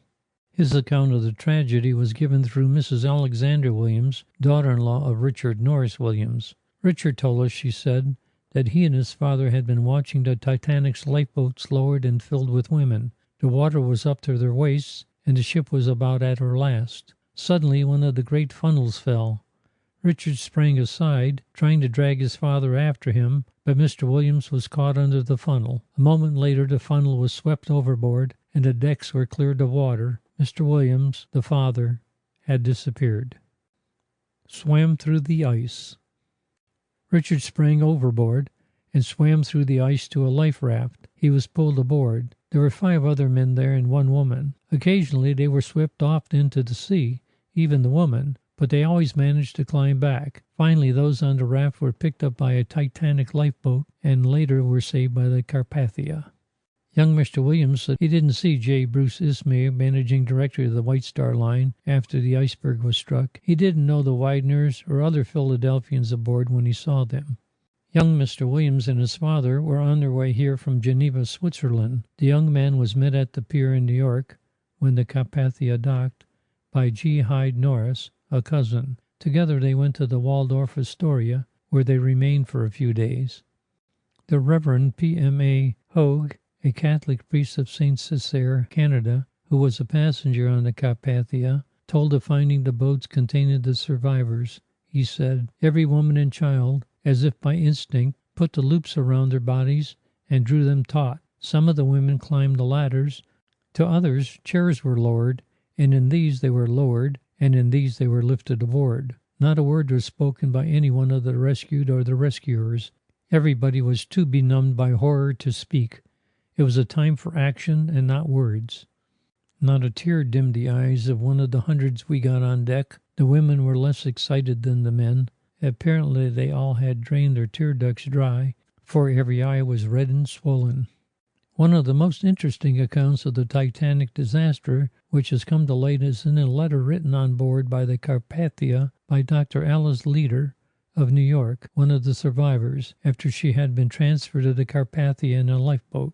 The letter is a personal communication addressed to Mrs. Sarah Babcock, 2033 Walnut Street, Philadelphia. By the wavering of the handwriting, one can realize the state of mind in which it was written. Dr. Leader's letter. In the letter, Dr. Leader said there was no panic on board the Titanic, and that everyone who had met death met it with composure. She speaks of the generosity and kindness shown by the crew and passengers of the Carpathia in their treatment of the survivors. Following is the letter. Royal Mail, Steamship Carpathia, Wednesday, April 16. My dear Mrs. Babcock, we have been through a most terrible experience. The Titanic and above 1,000 souls sunk on Monday about 3 o'clock in the morning. Margaret and I are safe, although we have lost everything. One of our party also, Mr. Kenyon, was lost. He was such a charming man, so honorable and good. I sat talking to him a little before the accident, and a little later he was dead. His wife is crushed by the blow. I can say one thing, Nothing could part me from my husband in time of danger. After floating about for 4 hours, we were taken on board the steamer that was bound for Naples, but she is now taking us to New York. It is terrible to see people who have lost their families and friends. One lady lost $15,000 worth of clothing, and no one has saved anything. Many of the passengers have only their night clothes with coats over them. I shall never forget the sight of that beautiful boat as she went down, the orchestra playing to the last, the lights burning until they were extinguished by the waves. It sounds so unreal, like a scene on the stage. We were hit by an iceberg. We were in the midst of a field of ice, towers of ice, fantastic shapes of ice. It is all photographed on my mind. There was no panic. Everybody met death with composure. As one said, the passengers were a set of thoroughbreds. We are moving slowly toward New York. Everyone on this boat is so kind to us. Clothing and all the necessaries are at our convenience. I am attired in my old blue serge, a steamer hat. Truth to tell, I am a sorry-looking object to land in New York. This is rather a mixed-up epistle, but please pardon lack of clearness of expression. If you want me sometime, I will come to Philadelphia for a day or two in the future. With dear love, Alice J. Leader. Two handsome little boys, tiny waifs of the sea, are one of the mysteries of the Titanic disaster. These small boys were rescued as the big liner was foundering. Miss Hayes, who has them in charge, said, "These two beautiful children speak French fluently, and they know what their first names are, but they do not know their last names. They are Louis, 4½ years old, I should say, and Lump, a year younger. They were rescued from the Titanic and brought to the Carpathia, where I was taken in another boat. Nobody knows who they are. There was but one man in the second-class cabin who had 2 children with him, and that was a Mr. Hoffman, but no one knows any more about him than that. Whether these are his children or not, we do not know. We in the first cabin used to see them and greatly admired them for their beauty and sweet ways. When they were brought on board the Carpathia, there were no New York people except myself who had not lost friends. I was the only one in a position to befriend them, and I went to the committee of passengers we had on board and offered to take them to my home. They gladly gave them to me because it meant that otherwise some society would grab them and they might be separated and never reunited. I think that the boys are French, but perhaps Swiss, French or Alsatian. I have tried them in Italian, German, and English, but they cannot understand. Louis, the oldest, is brown-eyed, with curly brown hair, very regular teeth, and has no scar or mark on his body that would identify him. Both are well bred. The little fellow is just like his brother, but a year younger. Both have very long, curling lashes. When they got up this morning, they asked first thing for a bath, and at breakfast placed their napkins under their chins themselves. Louis came aboard wrapped in a blanket that a sailor had given him. The other boy had a little blue coat with white collar. Louis's French is not a patois, and he has a very large vocabulary. I shall keep them till they are identified and make every effort to find out who they are. Anyone who can help me will win my thanks and the thanks, doubtless, of some poor stricken relatives. It seems almost impossible that these boys can fail to be identified in this day and generation. End of section 12. Widow of college founder scores management for lack of drill. First thought damage was slight. Aid may have been near. No oil in life lamps. Hudson, New York woman's pathetic recital. A. Dick of New York talks. The urgent need of lifeboat drills on the transatlantic liners was touched upon by Mrs. William R. Bucknell, widow of the founder of Bucknell University, and herself one of the survivors of the disaster, in the course of a graphic account of the wreck of the Titanic given by her at the home of her son-in-law, Samuel P. Wetherell, Jr., at 23rd and Spruce Streets, Philadelphia. Mrs. Bucknell said that not only were the passengers on the Titanic absolutely unfamiliar with the life-saving equipment of the vessel, but that the equipment was inadequate and even faulty. The lifeboats were bunglingly fastened to their davits, she said, and many of the collapsibles were too stiff to open and thus useless for service. To her, the greatest crime was the unpreparedness of the lifeboat equipment. Mrs. Bucknell declared one of the boats was launched with the plug out of the bottom and afterwards sank, the occupants fortunately being rescued by the Titanic's fifth officer. The lifeboat in which she was placed by Captain Smith, she declared, was manned only by a steward and 3 ordinary seamen, and none of the men, she declared, knew how to row.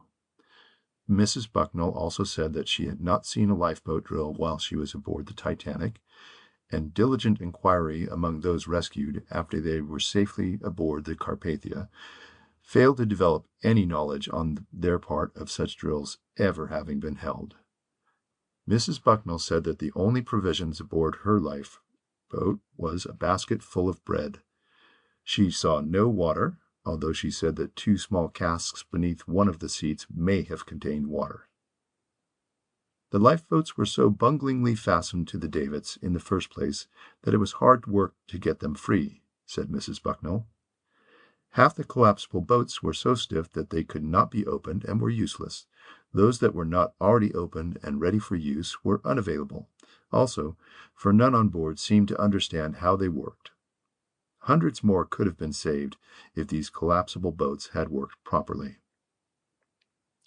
Lifeboat begins to fill. One of the lifeboats had a big hole in the bottom. A plug had fallen out, I believe. When it was loaded and lowered over the side into the sea, it began to fill at once. At this point, the 5th officer proved himself a hero. Women in the leaking boat were screaming with fright and tearing off their clothing in wild and fruitless efforts to plug up the hole. The boat filled to the gunwales before any were saved. The brave 5th officer, to my knowledge, rescued 19 of the women in this boat, some of whom had fallen over the side into the sea. It was finally hauled alongside and replugged, loaded, and relaunched. I was asleep in my cabin when the crash came, said Mrs. Bucknell, beginning her account of the disaster. I cannot explain just what the noise was like, except that it was horrible and sounded like a mixture of thunder and explosions. In a moment, there was a roaring sound, and I knew that something serious was the matter. The corridors filled rapidly with frightened passengers, and then the stewards and officers came, reassuring us with the announcement that everything was all right and that only a small hole had been stove in the bow. As I stepped out of my stateroom, I saw lying before me on the floor a number of fragments of ice, as big as my fists. More was crumbled about the porthole, and it flashed over me at once just what had happened. "We have hit an iceberg," I said to my maid. "Get dressed at once." We hurried into our clothes, and I took the precaution to get fully dressed. So did my maid. I even thought to wrap myself in my warm fur coat, for even then I felt sure we would have to take the boats. Something told me the damage was greater than we had been told. My fears were realized a few minutes later, when a steward walked briskly down the corridor, calling to the passengers who had retired again to hurry into their clothes and get on deck at once. I could see by this man's drawn and haggard face that something dreadful had happened. Would not be separated. There was very little confusion on the deck. Once a group of men shouted that they would not be separated from their wives if it became necessary to take to the boats, and made a rush to find accommodations for themselves. The captain seemed to straighten out his shoulders, and his face was set with determination. "Get back there, you cowards," he roared. "Behave yourselves like men. Look at these women. Can you not be as brave as they?" The men fell back, and from that moment there seemed to be a spirit of resignation all over the ship. Husbands and wives clasped each other and burst into tears. Then, a few minutes later, came the order for the women and children to take to the boats. I did not hear an outcry from the women or the men. Wives left their husbands' side and without a word were led to the boats. One little Spanish girl, a bride, was the only exception. She wept bitterly, and it was almost necessary to drag her into the boat. Her husband went down with the ship. The last person I remember seeing was Colonel Astor. When he had been told by the captain that it would be impossible for the husbands to take to the boats with their wives, he took Mrs. Astor by the arm, and they walked quietly away to the other side of the vessel. As we pulled, away, I saw him leaning tenderly over her, evidently whispering words of comfort. There were 35 persons in the boats in which the captain placed me. 3 of these were ordinary seamen supposed to manage the boat, and a steward. One of these men seemed to think that we should not start from the sinking ship until it could be learned whether other boats would accommodate the rest of the women. He seemed to think that more could be crowded into ours, if necessary. "I would rather go back and go down with the ship than leave under these circumstances," he cried. Ordered to pull for the light. The captain shouted to him to obey orders and to pull for a little light that could be just discerned miles in the distance. I do not know what this little light was. It may have been a passing fishing vessel, which, of course, could not know our predicament. Anyway, we never reached it. We rowed all night. I took an oar and sat beside the Countess de Roths. Her maid had an oar, and so did mine. The air was freezing cold, and it was not long before the only man that appeared to know anything about rowing commenced to complain that his hands were freezing. A woman back of him handed him a shawl from about her shoulders. As we rowed, we looked back at the lights of the Titanic. There was not a sound from her, only the lights began to get lower and lower, and finally she sank. Then we heard a muffled explosion and a dull roar caused by the great suction of water. There was not a drop of water on our boat. The last minute before our boat was launched, Captain Smith threw a bag of bread aboard. I took the precaution of taking a good drink of water before we started, so I suffered no inconvenience from thirst. Another thing that I must not forget to mention, it is but additional proof of my charge that the Titanic was poorly equipped. The lamp on our boat was nearly devoid of oil. "For God's sake, keep that wick turned down low, or you will be in complete darkness," we were told on leaving. It wasn't long before these words proved true, and before daylight we were dependent on a cane one of the women had brought along, which contained a tiny electric lamp. Fought their way through the darkness. With this little glowworm, we fought our way through the darkness. I rowed for an hour straight ahead. Then I rested, and someone else took my place. Then I grasped the oars again. I have had lots of experience in this form of exercise, and at my place in the Adirondacks am at it continually. So, contrary to stories that have been written, I did not blister my hands. I want to say right here that I did not manage the boat. I helped row it, and that's all. We had rowed about 10 miles when, looking over Countess Roth's oar, I spied a faint light to the rear. "What's that light?" I almost screamed. One of the sailors looked where I indicated and said, "It's a ship. I can tell by the lights on her masthead." As we passed over the spot where the Titanic had gone down, we saw nothing but a sheet of yellow scum and a solitary log. There was not a body, not a thing to indicate that there had been a wreck. The sun was shining brightly then, and we were near to the Carpathia. Mrs. K.T. Andrews, of Hudson, New York, a first-class passenger on the Titanic, said, "When our boat was away from the Titanic, there was an explosion, and the Titanic seemed to break in two. Then she sank, bow first.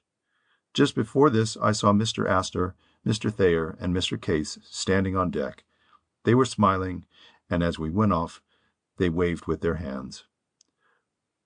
Thomas Whitley, a waiter on the Titanic, who was sent to a hospital with a fractured leg, was asleep 5 decks below the main saloon deck.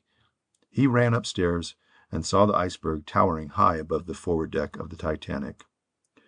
"It looked like a giant mountain of glass," said Whitley. "I saw that we were in for it. Almost immediately, I heard that stokehold number 11 was filling with water and that the ship was doomed. The watertight doors had been closed, but the officers, fearing that there might be an explosion below decks, called for volunteers to go below to draw the fires. Could almost feel the water rushing in. 20 men stepped forward almost immediately and started down. To permit them to enter the hold, it was necessary for the doors to be opened again, and after that one could almost feel the water rushing in. It was but a few minutes later when all hands were ordered on deck with life belts. It was then known for a certain fact that the ship was doomed. Charles Williams, the racket coach at Harrow, England, who is the professional champion of the world and was coming to New York to defend his title, said he was in the smoking room when this boat struck. He rushed out, saw the iceberg, which seemed to loom above the deck over 100 feet. It broke up amidship and floated away. He jumped up from the boat deck on the starboard side, as far away from the steamer as possible. He was 9 hours in the small boat, standing in water to his knees.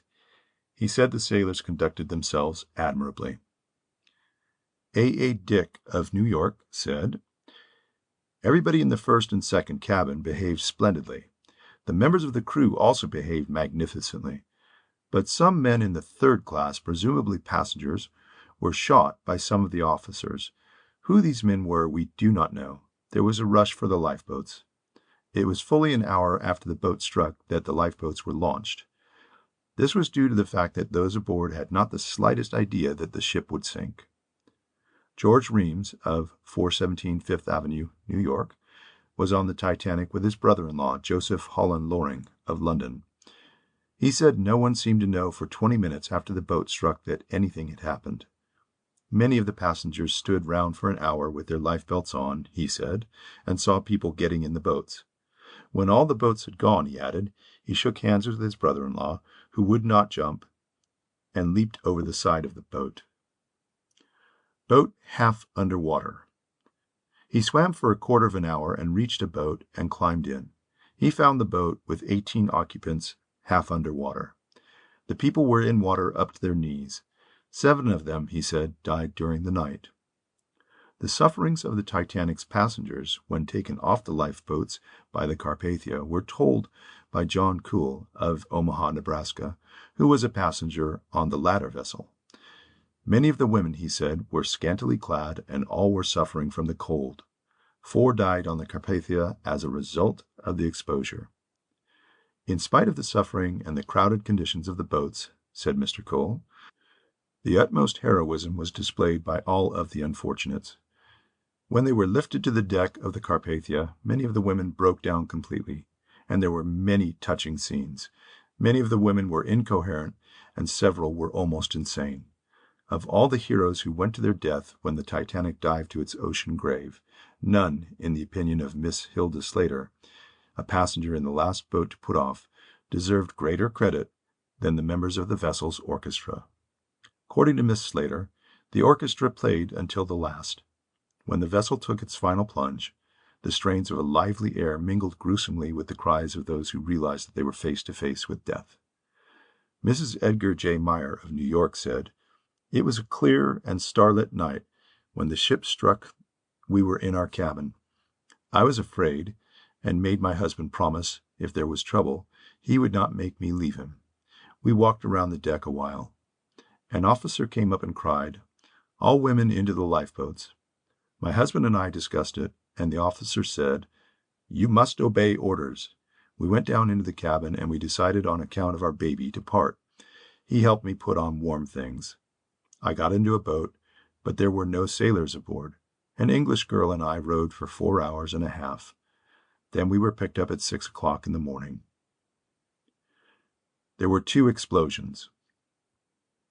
Hugh Wellner, a son of Thomas Wellner, R.A., of London, says there were 2 explosions before the Titanic made her dive into the sea.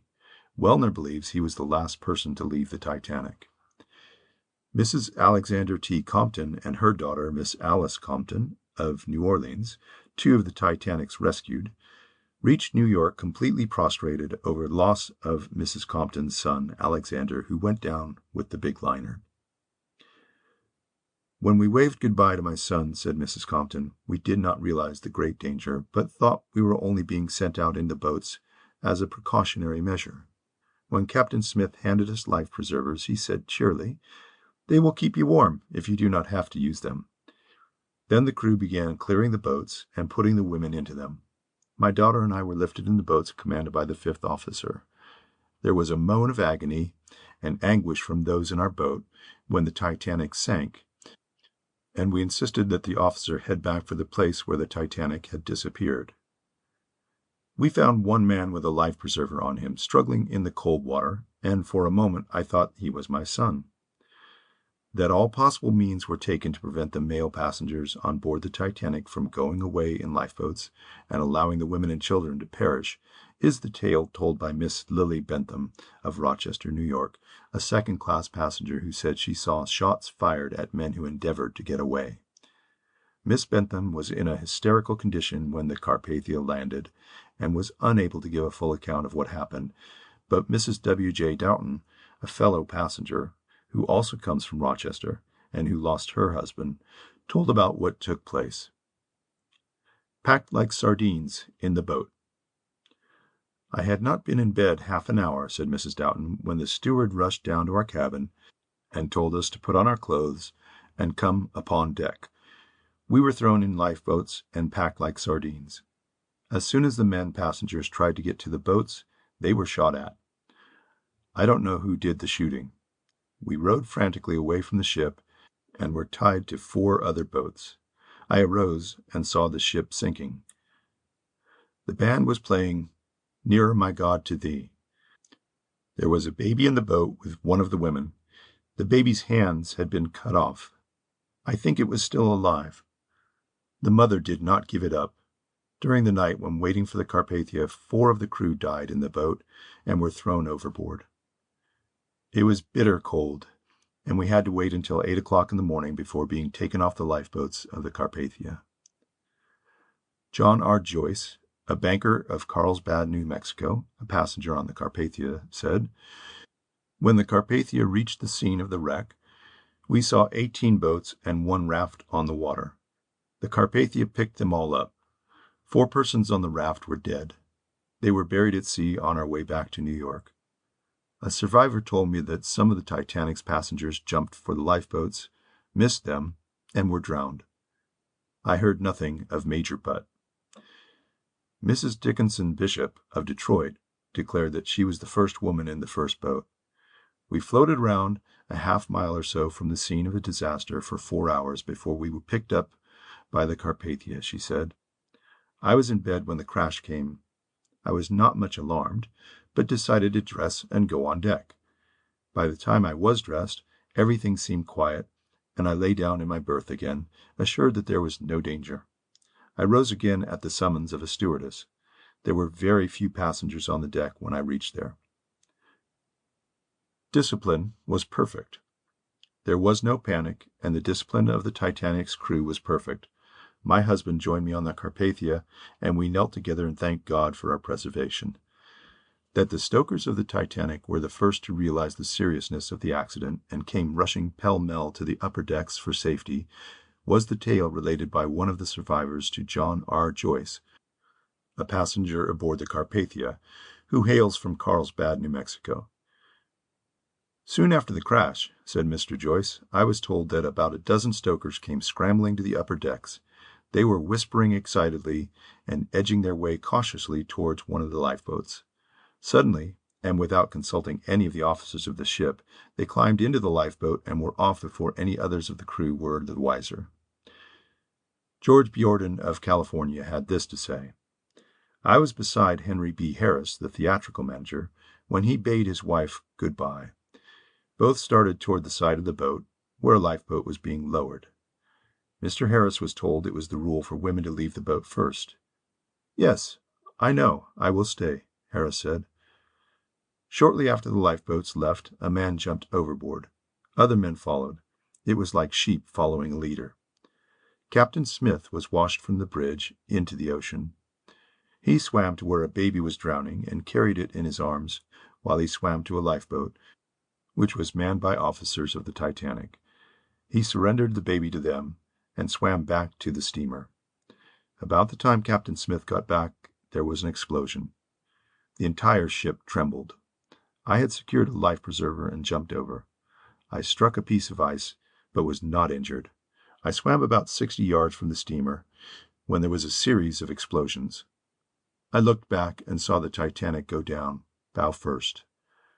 Hundreds of persons were in the water at the time. When the great steamer went down, they shrieked hysterically." Mrs. Paul Shabert's story. Mrs. Paul Shabert of Derby, Connecticut said, I was in the stateroom number 28 on the port side and was asleep at the time of the collision. The shock awoke me, but there seemed no excitement and people were walking about in orderly fashion, many stateroom doors being opened simply to permit inquiries as to the cause of the shock. Then, in the midst of all this quiet, came the startling cry of, "Ladies first!" and it was the first intimation of danger that we had. Many of us, however, went back to our staterooms to dress, and did it in rather leisurely fashion until the order was passed that women must leave their husbands, brothers, and other male relations and take to the lifeboats. By this time the ship's orchestra had been ordered to play as the lifeboats were sent away from the Titanic's side. I refused to leave unless my brother was also permitted to go with me. I stood aside and saw about a dozen boats rowed away, and several times officers of the boat tried to persuade me to go along. When the next to the last lifeboat was ready to leave, there was not another woman in sight, and the word was passed that I might take Philip with me. The Titanic sank about 1:50 o'clock Monday morning, and it was 6 o'clock the same morning that the Carpathia put in an appearance, and we were picked up. We were probably a mile from the Titanic's grave when taken aboard the Carpathia. C.H. Romaine, Georgetown, Kentucky, tells his story as follows. I had just retired for the night when the Titanic crashed to its doom. The jar was so slight that not much attention was paid to it. Before going on deck, I was told that there was not the slightest danger. 45 minutes afterwards, we were told that the vessel was sinking. Men, women, and children were gathered together on deck. Men stood aside to let the women and children take their places in the boats. The men who remained behind were confident that the Titanic would float for hours. I was commanded to row in one of the first boats that left the ship. We passed out of sight of the Titanic before she sank, but distinctly heard the explosion. End of chapter 13. Lone woman survivor makes comparison. Does not like law of the sea. Families first, it should be, she says. Husband greeted like the hero he was. Privations and horror hasten death. Whenever men speak of tragedies of the sea, the story of La Bourgogne, the French line steamship, which was sunk in collision with the British ship Cormardisher, is always recalled. The conduct of the French sailors upon that occasion is held up as a shining example of what the behavior of a crew should not be. It even appears more reprehensible in the light of comparison with the heroism and noble sacrifices of the male passengers and crew who went down with the Titanic. There were 584 persons drowned in the wreck, and only one woman was saved. She was saved by her husband, who seems to have been the only man in all that great company who showed his manhood in the face of that overwhelming disaster. This hero was Adrien Lacasse, a young French teacher of Plainfield, New Jersey. He died 3 years ago in New York, pneumonia being given as the immediate cause of death. His friends know that the horrors through which he had gone so weakened his constitution that he could not withstand the illness. Mrs. Victoire Lacasse is living quietly in this city with her son Robert, who was born after the disaster. Time has not erased the lines left by the tragedy in her face, and only a glance at that sad, patient face tells the story of her suffering. Since the news of the wreck of the Titanic came, she has not dared to remain alone with her thoughts, but has always had some friend near her when it was possible, and when it was not has found comfort in talking to them over the telephone. Mrs. Lacasse has written the story of the Bourgogne. She has taken occasion in this story to protest against the rule of the sea, which provides for women and children first. On the contrary, she believes it should be families first, and says that she would rather have gone down with her husband than have been saved without him. Mrs. Lacasse's story follows. I have read only the headlines about the wreck of the Titanic. That is all that I had to read. The rest I know. I can see all the things that happened aboard the big funeral ship as vividly as if I had been aboard her when she collided head-on with the iceberg. Went down off Sable Island.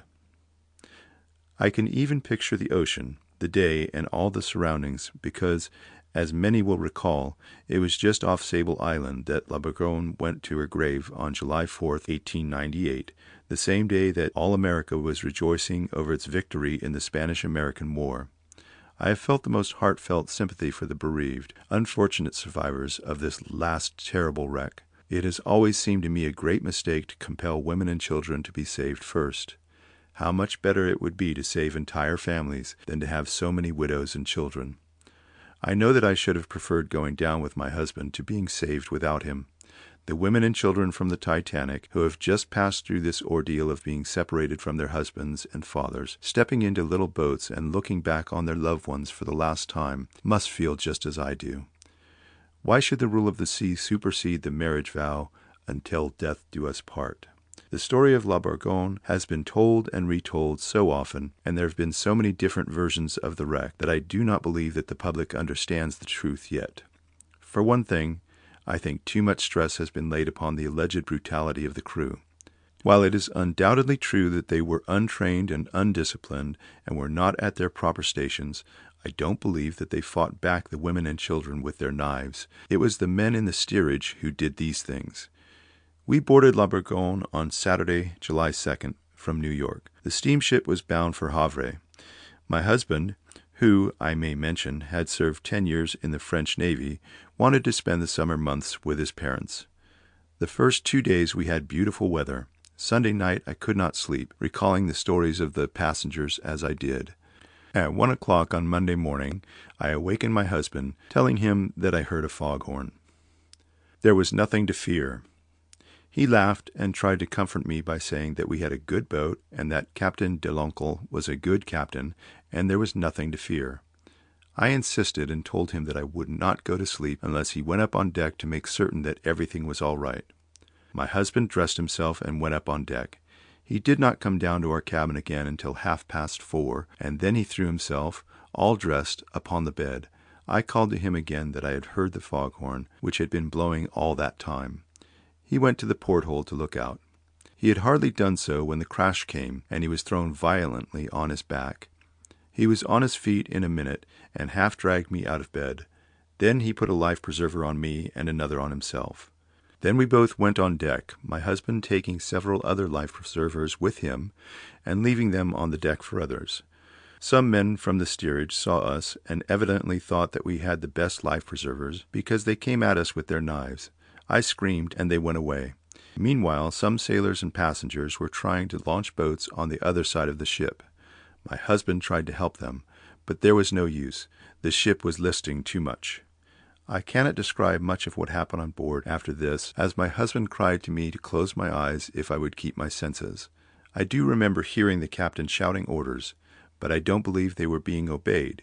We ran to the stern and climbed aboard a raft. Immediately after this, the raft slipped from under us into the water and left us hanging on the rail of the steamer. Then we both fell into the water backwards. My husband swam to the raft with me. He climbed on it first and then dragged me up after him. Everyone fighting everyone else. We were the first people on the raft, but it wasn't long before we were surrounded by the men from the boats. Everyone was fighting everyone else to get on the raft and to keep the others from getting on. It was more horrible than the most realistic nightmare. About 20 men had managed to get on our raft, which was built to hold 10. The buoys of the raft were already under water, and the raft was nearly sinking. An old man swam to us. The men shouted to push him off if he tried to get on, but my husband wouldn't do it and pulled him on board. He was a Mr. Achard of Baltimore, and had lost his wife, his son, and his daughter in the wreck. We were drifting helplessly around, no one knowing what to do, when my husband said that there must be a pair of oars on the raft.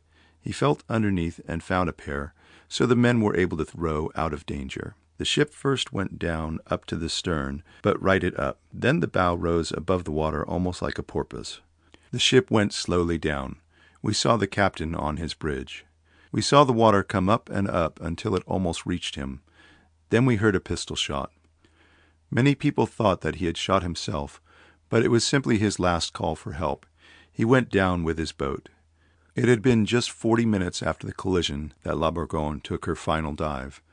Then suddenly men, women, and children, some of them still alive, were spouted out like sticks in a boiling volume. Those poor creatures, those who had the strength, would swim to the rafts and beg to be taken aboard, and, being denied, turn and disappear into the ocean.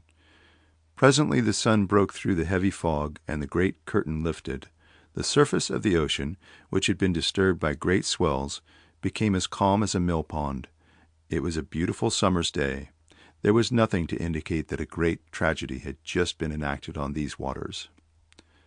Nearly an hour before relief came. Our men pulled at the oars, and after some hours we came in sight of the Cromartyshire. There were 2 boats from La Bourgogne tied to her stern, but it was nearly an hour before they sent a boat for us. When they did, I would not get into one, and they towed us to the side, where I was helped aboard. When wireless telegraphy was discovered, I thought that great wrecks would be impossible, but the fate of the Titanic has shown us differently.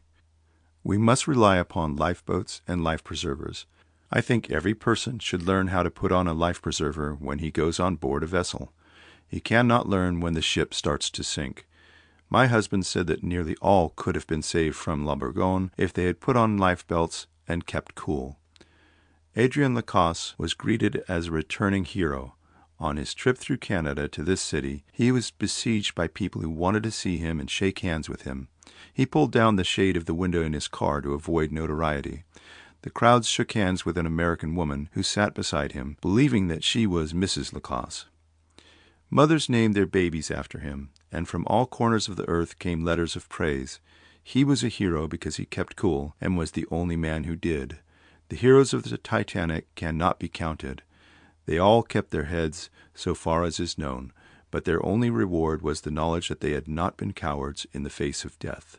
Standing in a circle in the engine room of the Titanic as she went down, with hands clasping those of their comrades, and all praying, the gallant 33 engine men of the wounded vessel met their death. The tragic story of their bravery in the face of what they must have known was certain death was told by Thomas Hardy, chief steward of the Titanic, as he left for England, a passenger on board the Red Star Line steamship Lapland. Scene that Hardy witnessed. His voice breaking with emotion, Hardy told the story of the scene that he and other stewards witnessed from the galleries overlooking the engine room. When the order that every man should take his post as the vessel was sinking was sent through the Titanic, said Hardy, there were 11 men on duty in the hold. The 20 others, without the least hesitancy, came hurrying to their posts beside the engines and dynamos. They must have known as well as Captain Smith that the Titanic was going down, for when they arrived in the engine room the water was rising over the floor. There was nothing for them to do but to keep the dynamos running. Not one of them moved to quit their posts, and not one would have dared to, even they had been willing, in the face of the stern men who had chosen to die there. Yet they could be of no use, for the Titanic was going down then. The water was rising about them when I looked down from a gallery. I saw the little circle of Chief Engineer Bell and 16 of his men standing there in the water with their lips moving in prayer. I pray that I may never see the like of it again. It was real heroism. Perhaps one of the clearest stories of disaster was told by Albert Smith, steward of the Titanic. Smith was one of the number of 6 members of the crew of the sunken liner who manned boat number 11, which carried 50 women and no men other than the half-dozen necessary to row it to safety. From the time that the first boat pushed off, he said, until 10 minutes before the Titanic sank, the band was playing. They played light music, waltzes, and popular airs at first. The last thing they played was "Nearer, My God, to Thee." The voice of the men on board joining in the singing came perfectly clear over the water. It was so horrible that it was unbelievable. You kept thinking you would wake up. I saw First Officer Murdoch of the Titanic shoot himself. It was Murdoch who was on the bridge when the ship struck. Did not think it serious. I was in my bunk when the crash came. It was not much of a shock. Of course, I knew something had happened, but it never dawned on me there was anything serious. I threw on a few clothes, hurriedly, though according to drill, and went to boat number 11, which was my place in case of emergency. I stood there until one of the officers came by and said there was no danger and that the men might return to their bunks. I was partly undressed again when the second call came. I went back to my post at number 11, and we prepared to lower the small boats. We had made 565 miles during the day, and the Titanic was running at the rate of 23 knots an hour when she struck. My boat station was on the promenade deck. I want to say right here that there was no confusion or panic while the boats were being filled.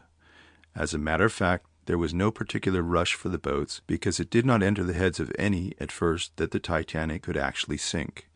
Many believed it was safer to stay on board the big liner, even wounded as she was, than to trust themselves to the boats. When we had filled our boat, we lowered. We had about 50 women with us, which crowded our small craft, so that we were only able to man our oars very slowly and clumsily. In consequence of this, we were not more than a half-mile from the Titanic when she sunk. We saw her plainly all the time, and whatever anybody else may say, believe me, her lights were gleaming until about 5 minutes before she went down. The night was clear and cold and calm, and so bright that the many stars were reflected in the sea. We put off into a field of small ice. The berg we had struck was plainly visible. The Titanic struck a large, jagged, submerged portion of the berg on the port side. As she slowly slid back and away from the mountain of ice, it passed her on the starboard side and went slowly on its way. It was appalling. As I say, we rowed slowly because of our heavy cargo. The Titanic settled slowly at first. When she got going, though, she went rapidly. It was appalling. I do not think any of us really believed until her final lurch that she would actually sink. She started to go down bow first. She dove like that until her propeller was out of the water. Everybody rushed to the stern of the boat. You could see them climbing and clinging to the highest places. Suddenly, the Titanic gave a frightful lurch. Hundreds of those on the stern were flung into the air. They looked like a swarm of bees, little and black. Then the Titanic broke, snapped in the middle, and the boilers blew up and the engines dropped out with a frightful noise. She sank practically in two pieces, broken directly in half. There was little or no swirl or intake. I do not think any of the boats were drawn down. Murdoch stood on the promenade deck when the last boat pushed off. Captain Smith had taken charge of the bridge. Murdoch put a pistol to his right temple and fired. I saw him do it, and I saw him drop. Now I have just $1.25 left tied up in a corner of my handkerchief. I was going to take that to cable one word. It still cost me $1 to cable safe. But I have a mother who is walking the streets of London waiting for that one word. The survivors of the Titanic are still paying a tribute without precedent to the bravery of the men and women of the wrecked liner, steerage passenger, stoker, and millionaire. Major Archibald Butt, USA military aide to President Taft, met his death in a manner that fully justified the president's estimation of him as expressed in the eulogy given out at the White House, in which the president tenderly referred to his late aide as a man gentle and considerate, and as one who was every inch a soldier. Major Butt, an officer of the Titanic. From the moment that Captain Smith let it be known to his officers and a few of the men passengers that the Titanic was doomed, Major Butt was an officer of the Titanic. He was here and there and everywhere, giving words of encouragement to weeping women and children, and uttering, when necessary, commands to keep weak-kneed men from giving in and rendering the awful situation even more terrible. That this was the manner in which Major Butt met death is certain. Captain Charles E. Crane, of the 27th United States Infantry, was a passenger on the Carpathia, and when he learned that Major Butt was among the dead, he made it his duty to get the true tale of his comrade's death. Naturally, said Captain Crane, I was deeply concerned in the fate of Major Butt, for he was not only a fellow officer of the Army, but also a personal friend of many years' standing. I questioned those of the survivors who were in a condition to talk, and from them I learned that Butt, when the Titanic struck, took his position with the officers, and from the moment that the order to man the lifeboats was given until the last one was dropped into the sea, he aided in the maintenance of discipline and the placing of the women and children in the boats. But, I was told, was as cool as the iceberg that had doomed the ship, and not once did he lose control of himself. In the presence of death, He was the same gallant, courteous officer that the American people had learned to know so well as a result of his constant attendance upon President Taft. There was never any chance of Butt getting into any of those lifeboats. He knew his time was at hand, and he was ready to meet it as a man should, and I and all of the others who cherish his memory are glad that he faced the situation that way, which was the only possible way a man of his caliber could face it. "This is a man's game, and I will play it to the end," was the word that Benjamin Guggenheim, the millionaire smelter magnate, sent to his wife from the ill-fated Titanic. No chance of escaping. The message was delivered to the stricken widow by John Johnson, the room steward, to whom it was given. Guggenheim, Johnson said, realized that almost from the beginning that there was no chance of escaping.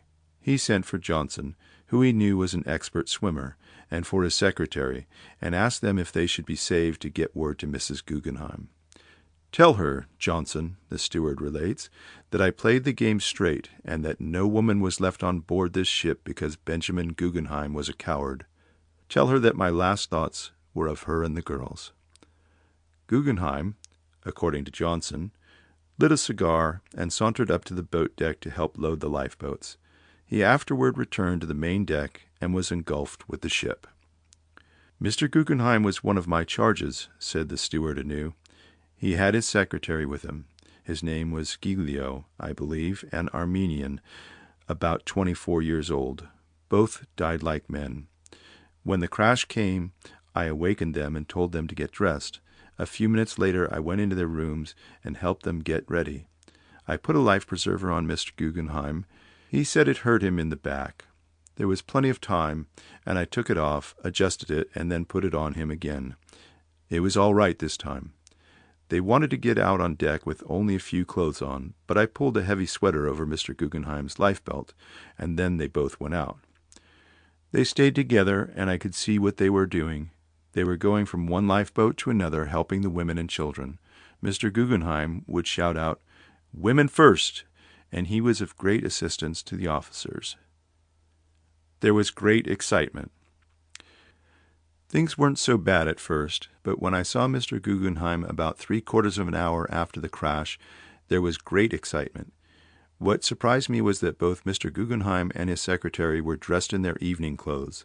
They had deliberately taken off their sweaters, and as nearly as I can remember, they wore no life belts at all. "What's that for?" I asked. "We've dressed up in our best," replied Mr. Guggenheim, "and are prepared to go down like gentlemen." It was then he told me about the message to his wife, and that is what I have come here for.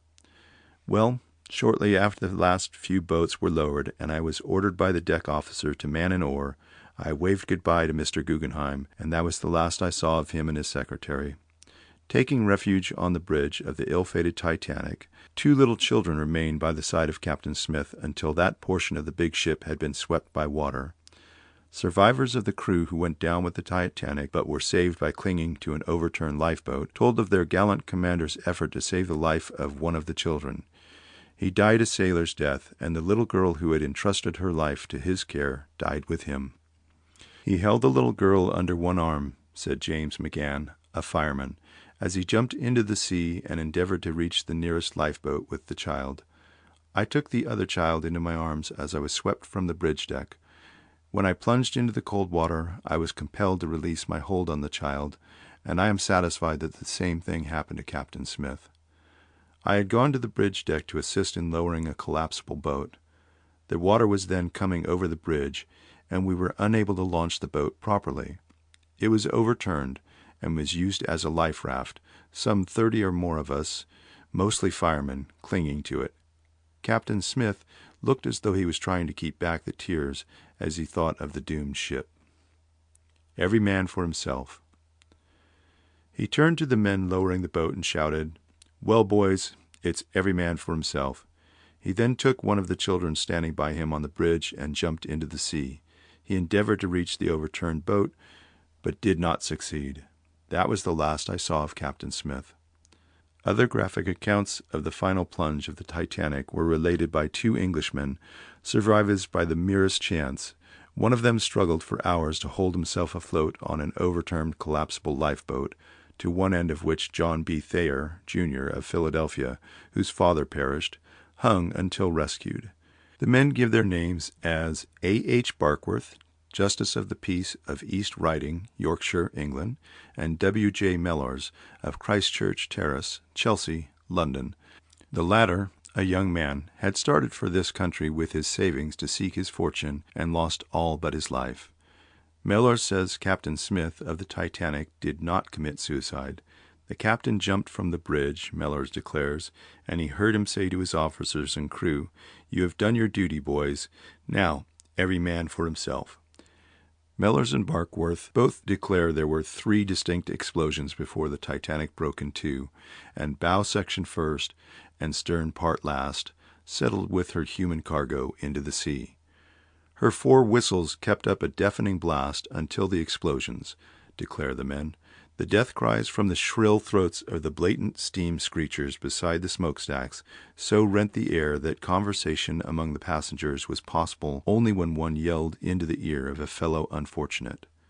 "I did not know the Thayer family well," declared Mr. Barkworth, "but I had met young Thayer, a clean-cut chap, and his father on the trip. I did not see Mr. Thayer throw his son from the ship, but the lad and I struggled in the water for several hours, endeavoring to hold afloat by grabbing to the sides and end of an overturned lifeboat."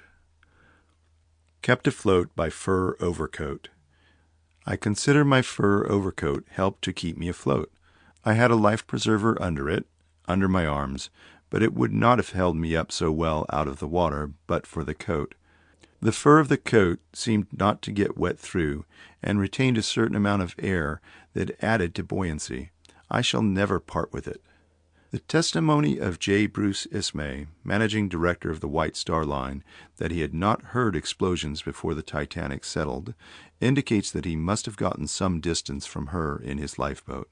There were 3 distinct explosions, and the ship broke in the center. The bow settled headlong first, and the stern last.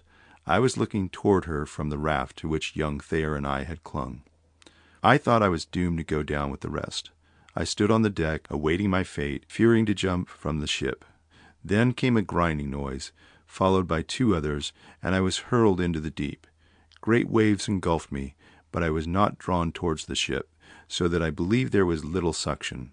I swam about for more than 1 hour before I was picked up by a boat. Confirming the statements made by J. Bruce Ismay, managing director of the White Star Line, before the Senatorial Investigating Committee in New York, William E. Carter of Philadelphia, who was saved, together with his wife and 2 children, declared that J. Bruce Ismay had not acted like a coward, but instead had aided in placing women and children in the boats, and gotten into the last one himself only after he failed to find any more women after calling for several minutes. Mr. Carter related his experience on the Titanic from the time the ship struck the mountain of ice until he left the ill-fated vessel on the last lifeboat a short time before she went to her doom. Unjust to Mr. Ismay. Mr. Carter declared that the statements which have been made by many persons regarding Mr. Ismay's conduct were an injustice to him, and added that the head of the White Star Line felt extremely sad following the collision and the subsequent sinking of the world's largest steamer.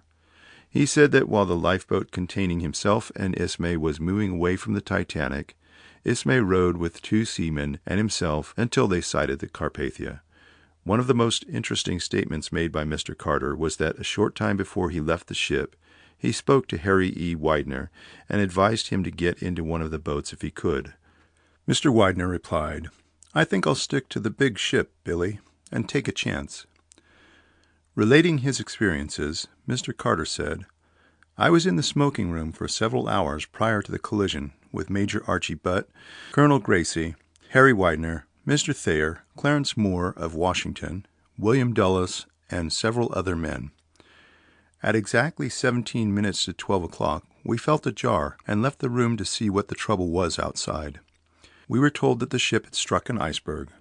Many of the men were in the card room, and after learning what had happened, returned to their games. The officers informed us that the accident was not a serious one, and there was little excitement at the time. However, I went to the lower deck, where Mrs. Carter and my 2 children were sleeping. I awoke my wife and told her what had occurred, and advised her to dress and take the children to the deck. I then returned to the upper deck and found that the crew were lowering lifeboats containing women and children. When Mrs. Carter and the children came up, I had them placed in one of the boats, which also contained Mrs. Astor, Mrs. Widener, Mrs. Thayer, and several other women. Water pouring into the ship. I believed at the time that they would all return to the steamer in a short time, feeling certain that there was no danger. A few minutes later, however, I learned that water was pouring into the ship and that she was in a serious condition. I saw Harry Widener and walked to where he was standing on the port side of the Titanic. An order had been given before the boats were launched to put on life belts, and I had adjusted one around myself. I said to Mr. Widener, "Come on, Harry. Let's go to the starboard side and see if there's any chance to get in one of the boats." He replied, "I think I'll stick to the big ship, Billy, and take a chance." I left him there and went to the starboard side of A deck. There I saw Mr. Ismay and several officers filling the boats with women.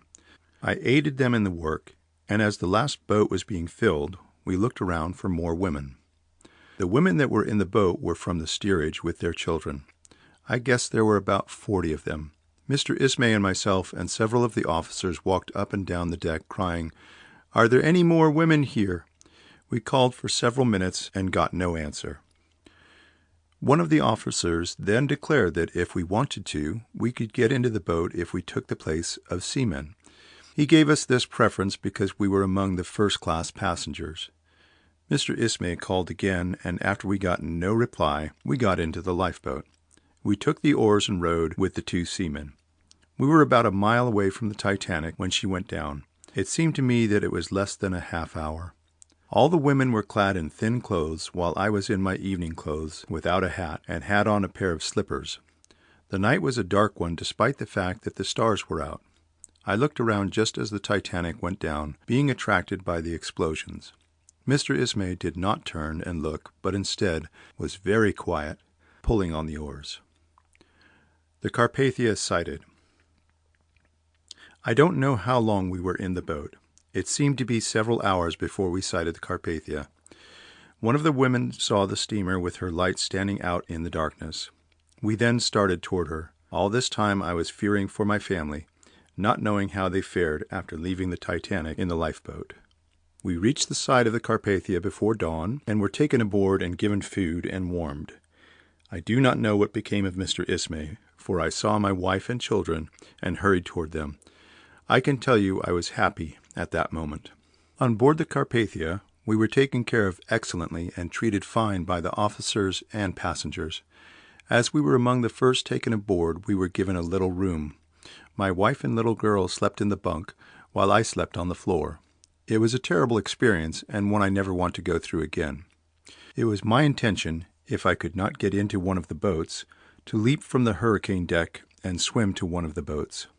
During the trip across, I did not see any lifeboat drills, but this may have been due to the fact that the members of the crew were new to the boat and the fact that the officers thought her perfectly safe. I believe that many more could have been saved if there had been more boats. The men seemed to think that there was no immediate danger, and I myself did not know whether to get into the boat with Mr. Ismay or not until he said, "Come on, you might as well get aboard." I desire to correct what has been said about him. He was perfectly cool and collected, and aided a great deal in keeping the women from the steerage quiet. I will probably be called before the Senatorial Investigating Committee, and I can only say that Mr. Ismay only left the boat after he saw there were no more women on the deck. He called, and so did I, and we found none. I heard no shooting while I was on the Titanic, but do not know what happened after I left on the last boat. Billy Carter, his 10-year-old son, told of his experience after he was awakened by his mother and dressed. "Mama woke me just after it happened," he said, "and Papa hurried to our rooms. While Mama and Sister were dressing, I got dressed as quickly as I could. She told me to be a brave boy, and we all went to the upper deck. All the women were on one side and the men on the other. The officers held revolvers in their hands. We were placed in one of the boats and rowed around for an awful long time until everybody began to worry and think we would not be picked up. Mama helped to row our boat, and in the morning we sighted the big ship Carpathia and were taken on board. I felt cold, but we soon got warm and got something to eat. Then, a short time later, Papa came on board. End of chapter 14.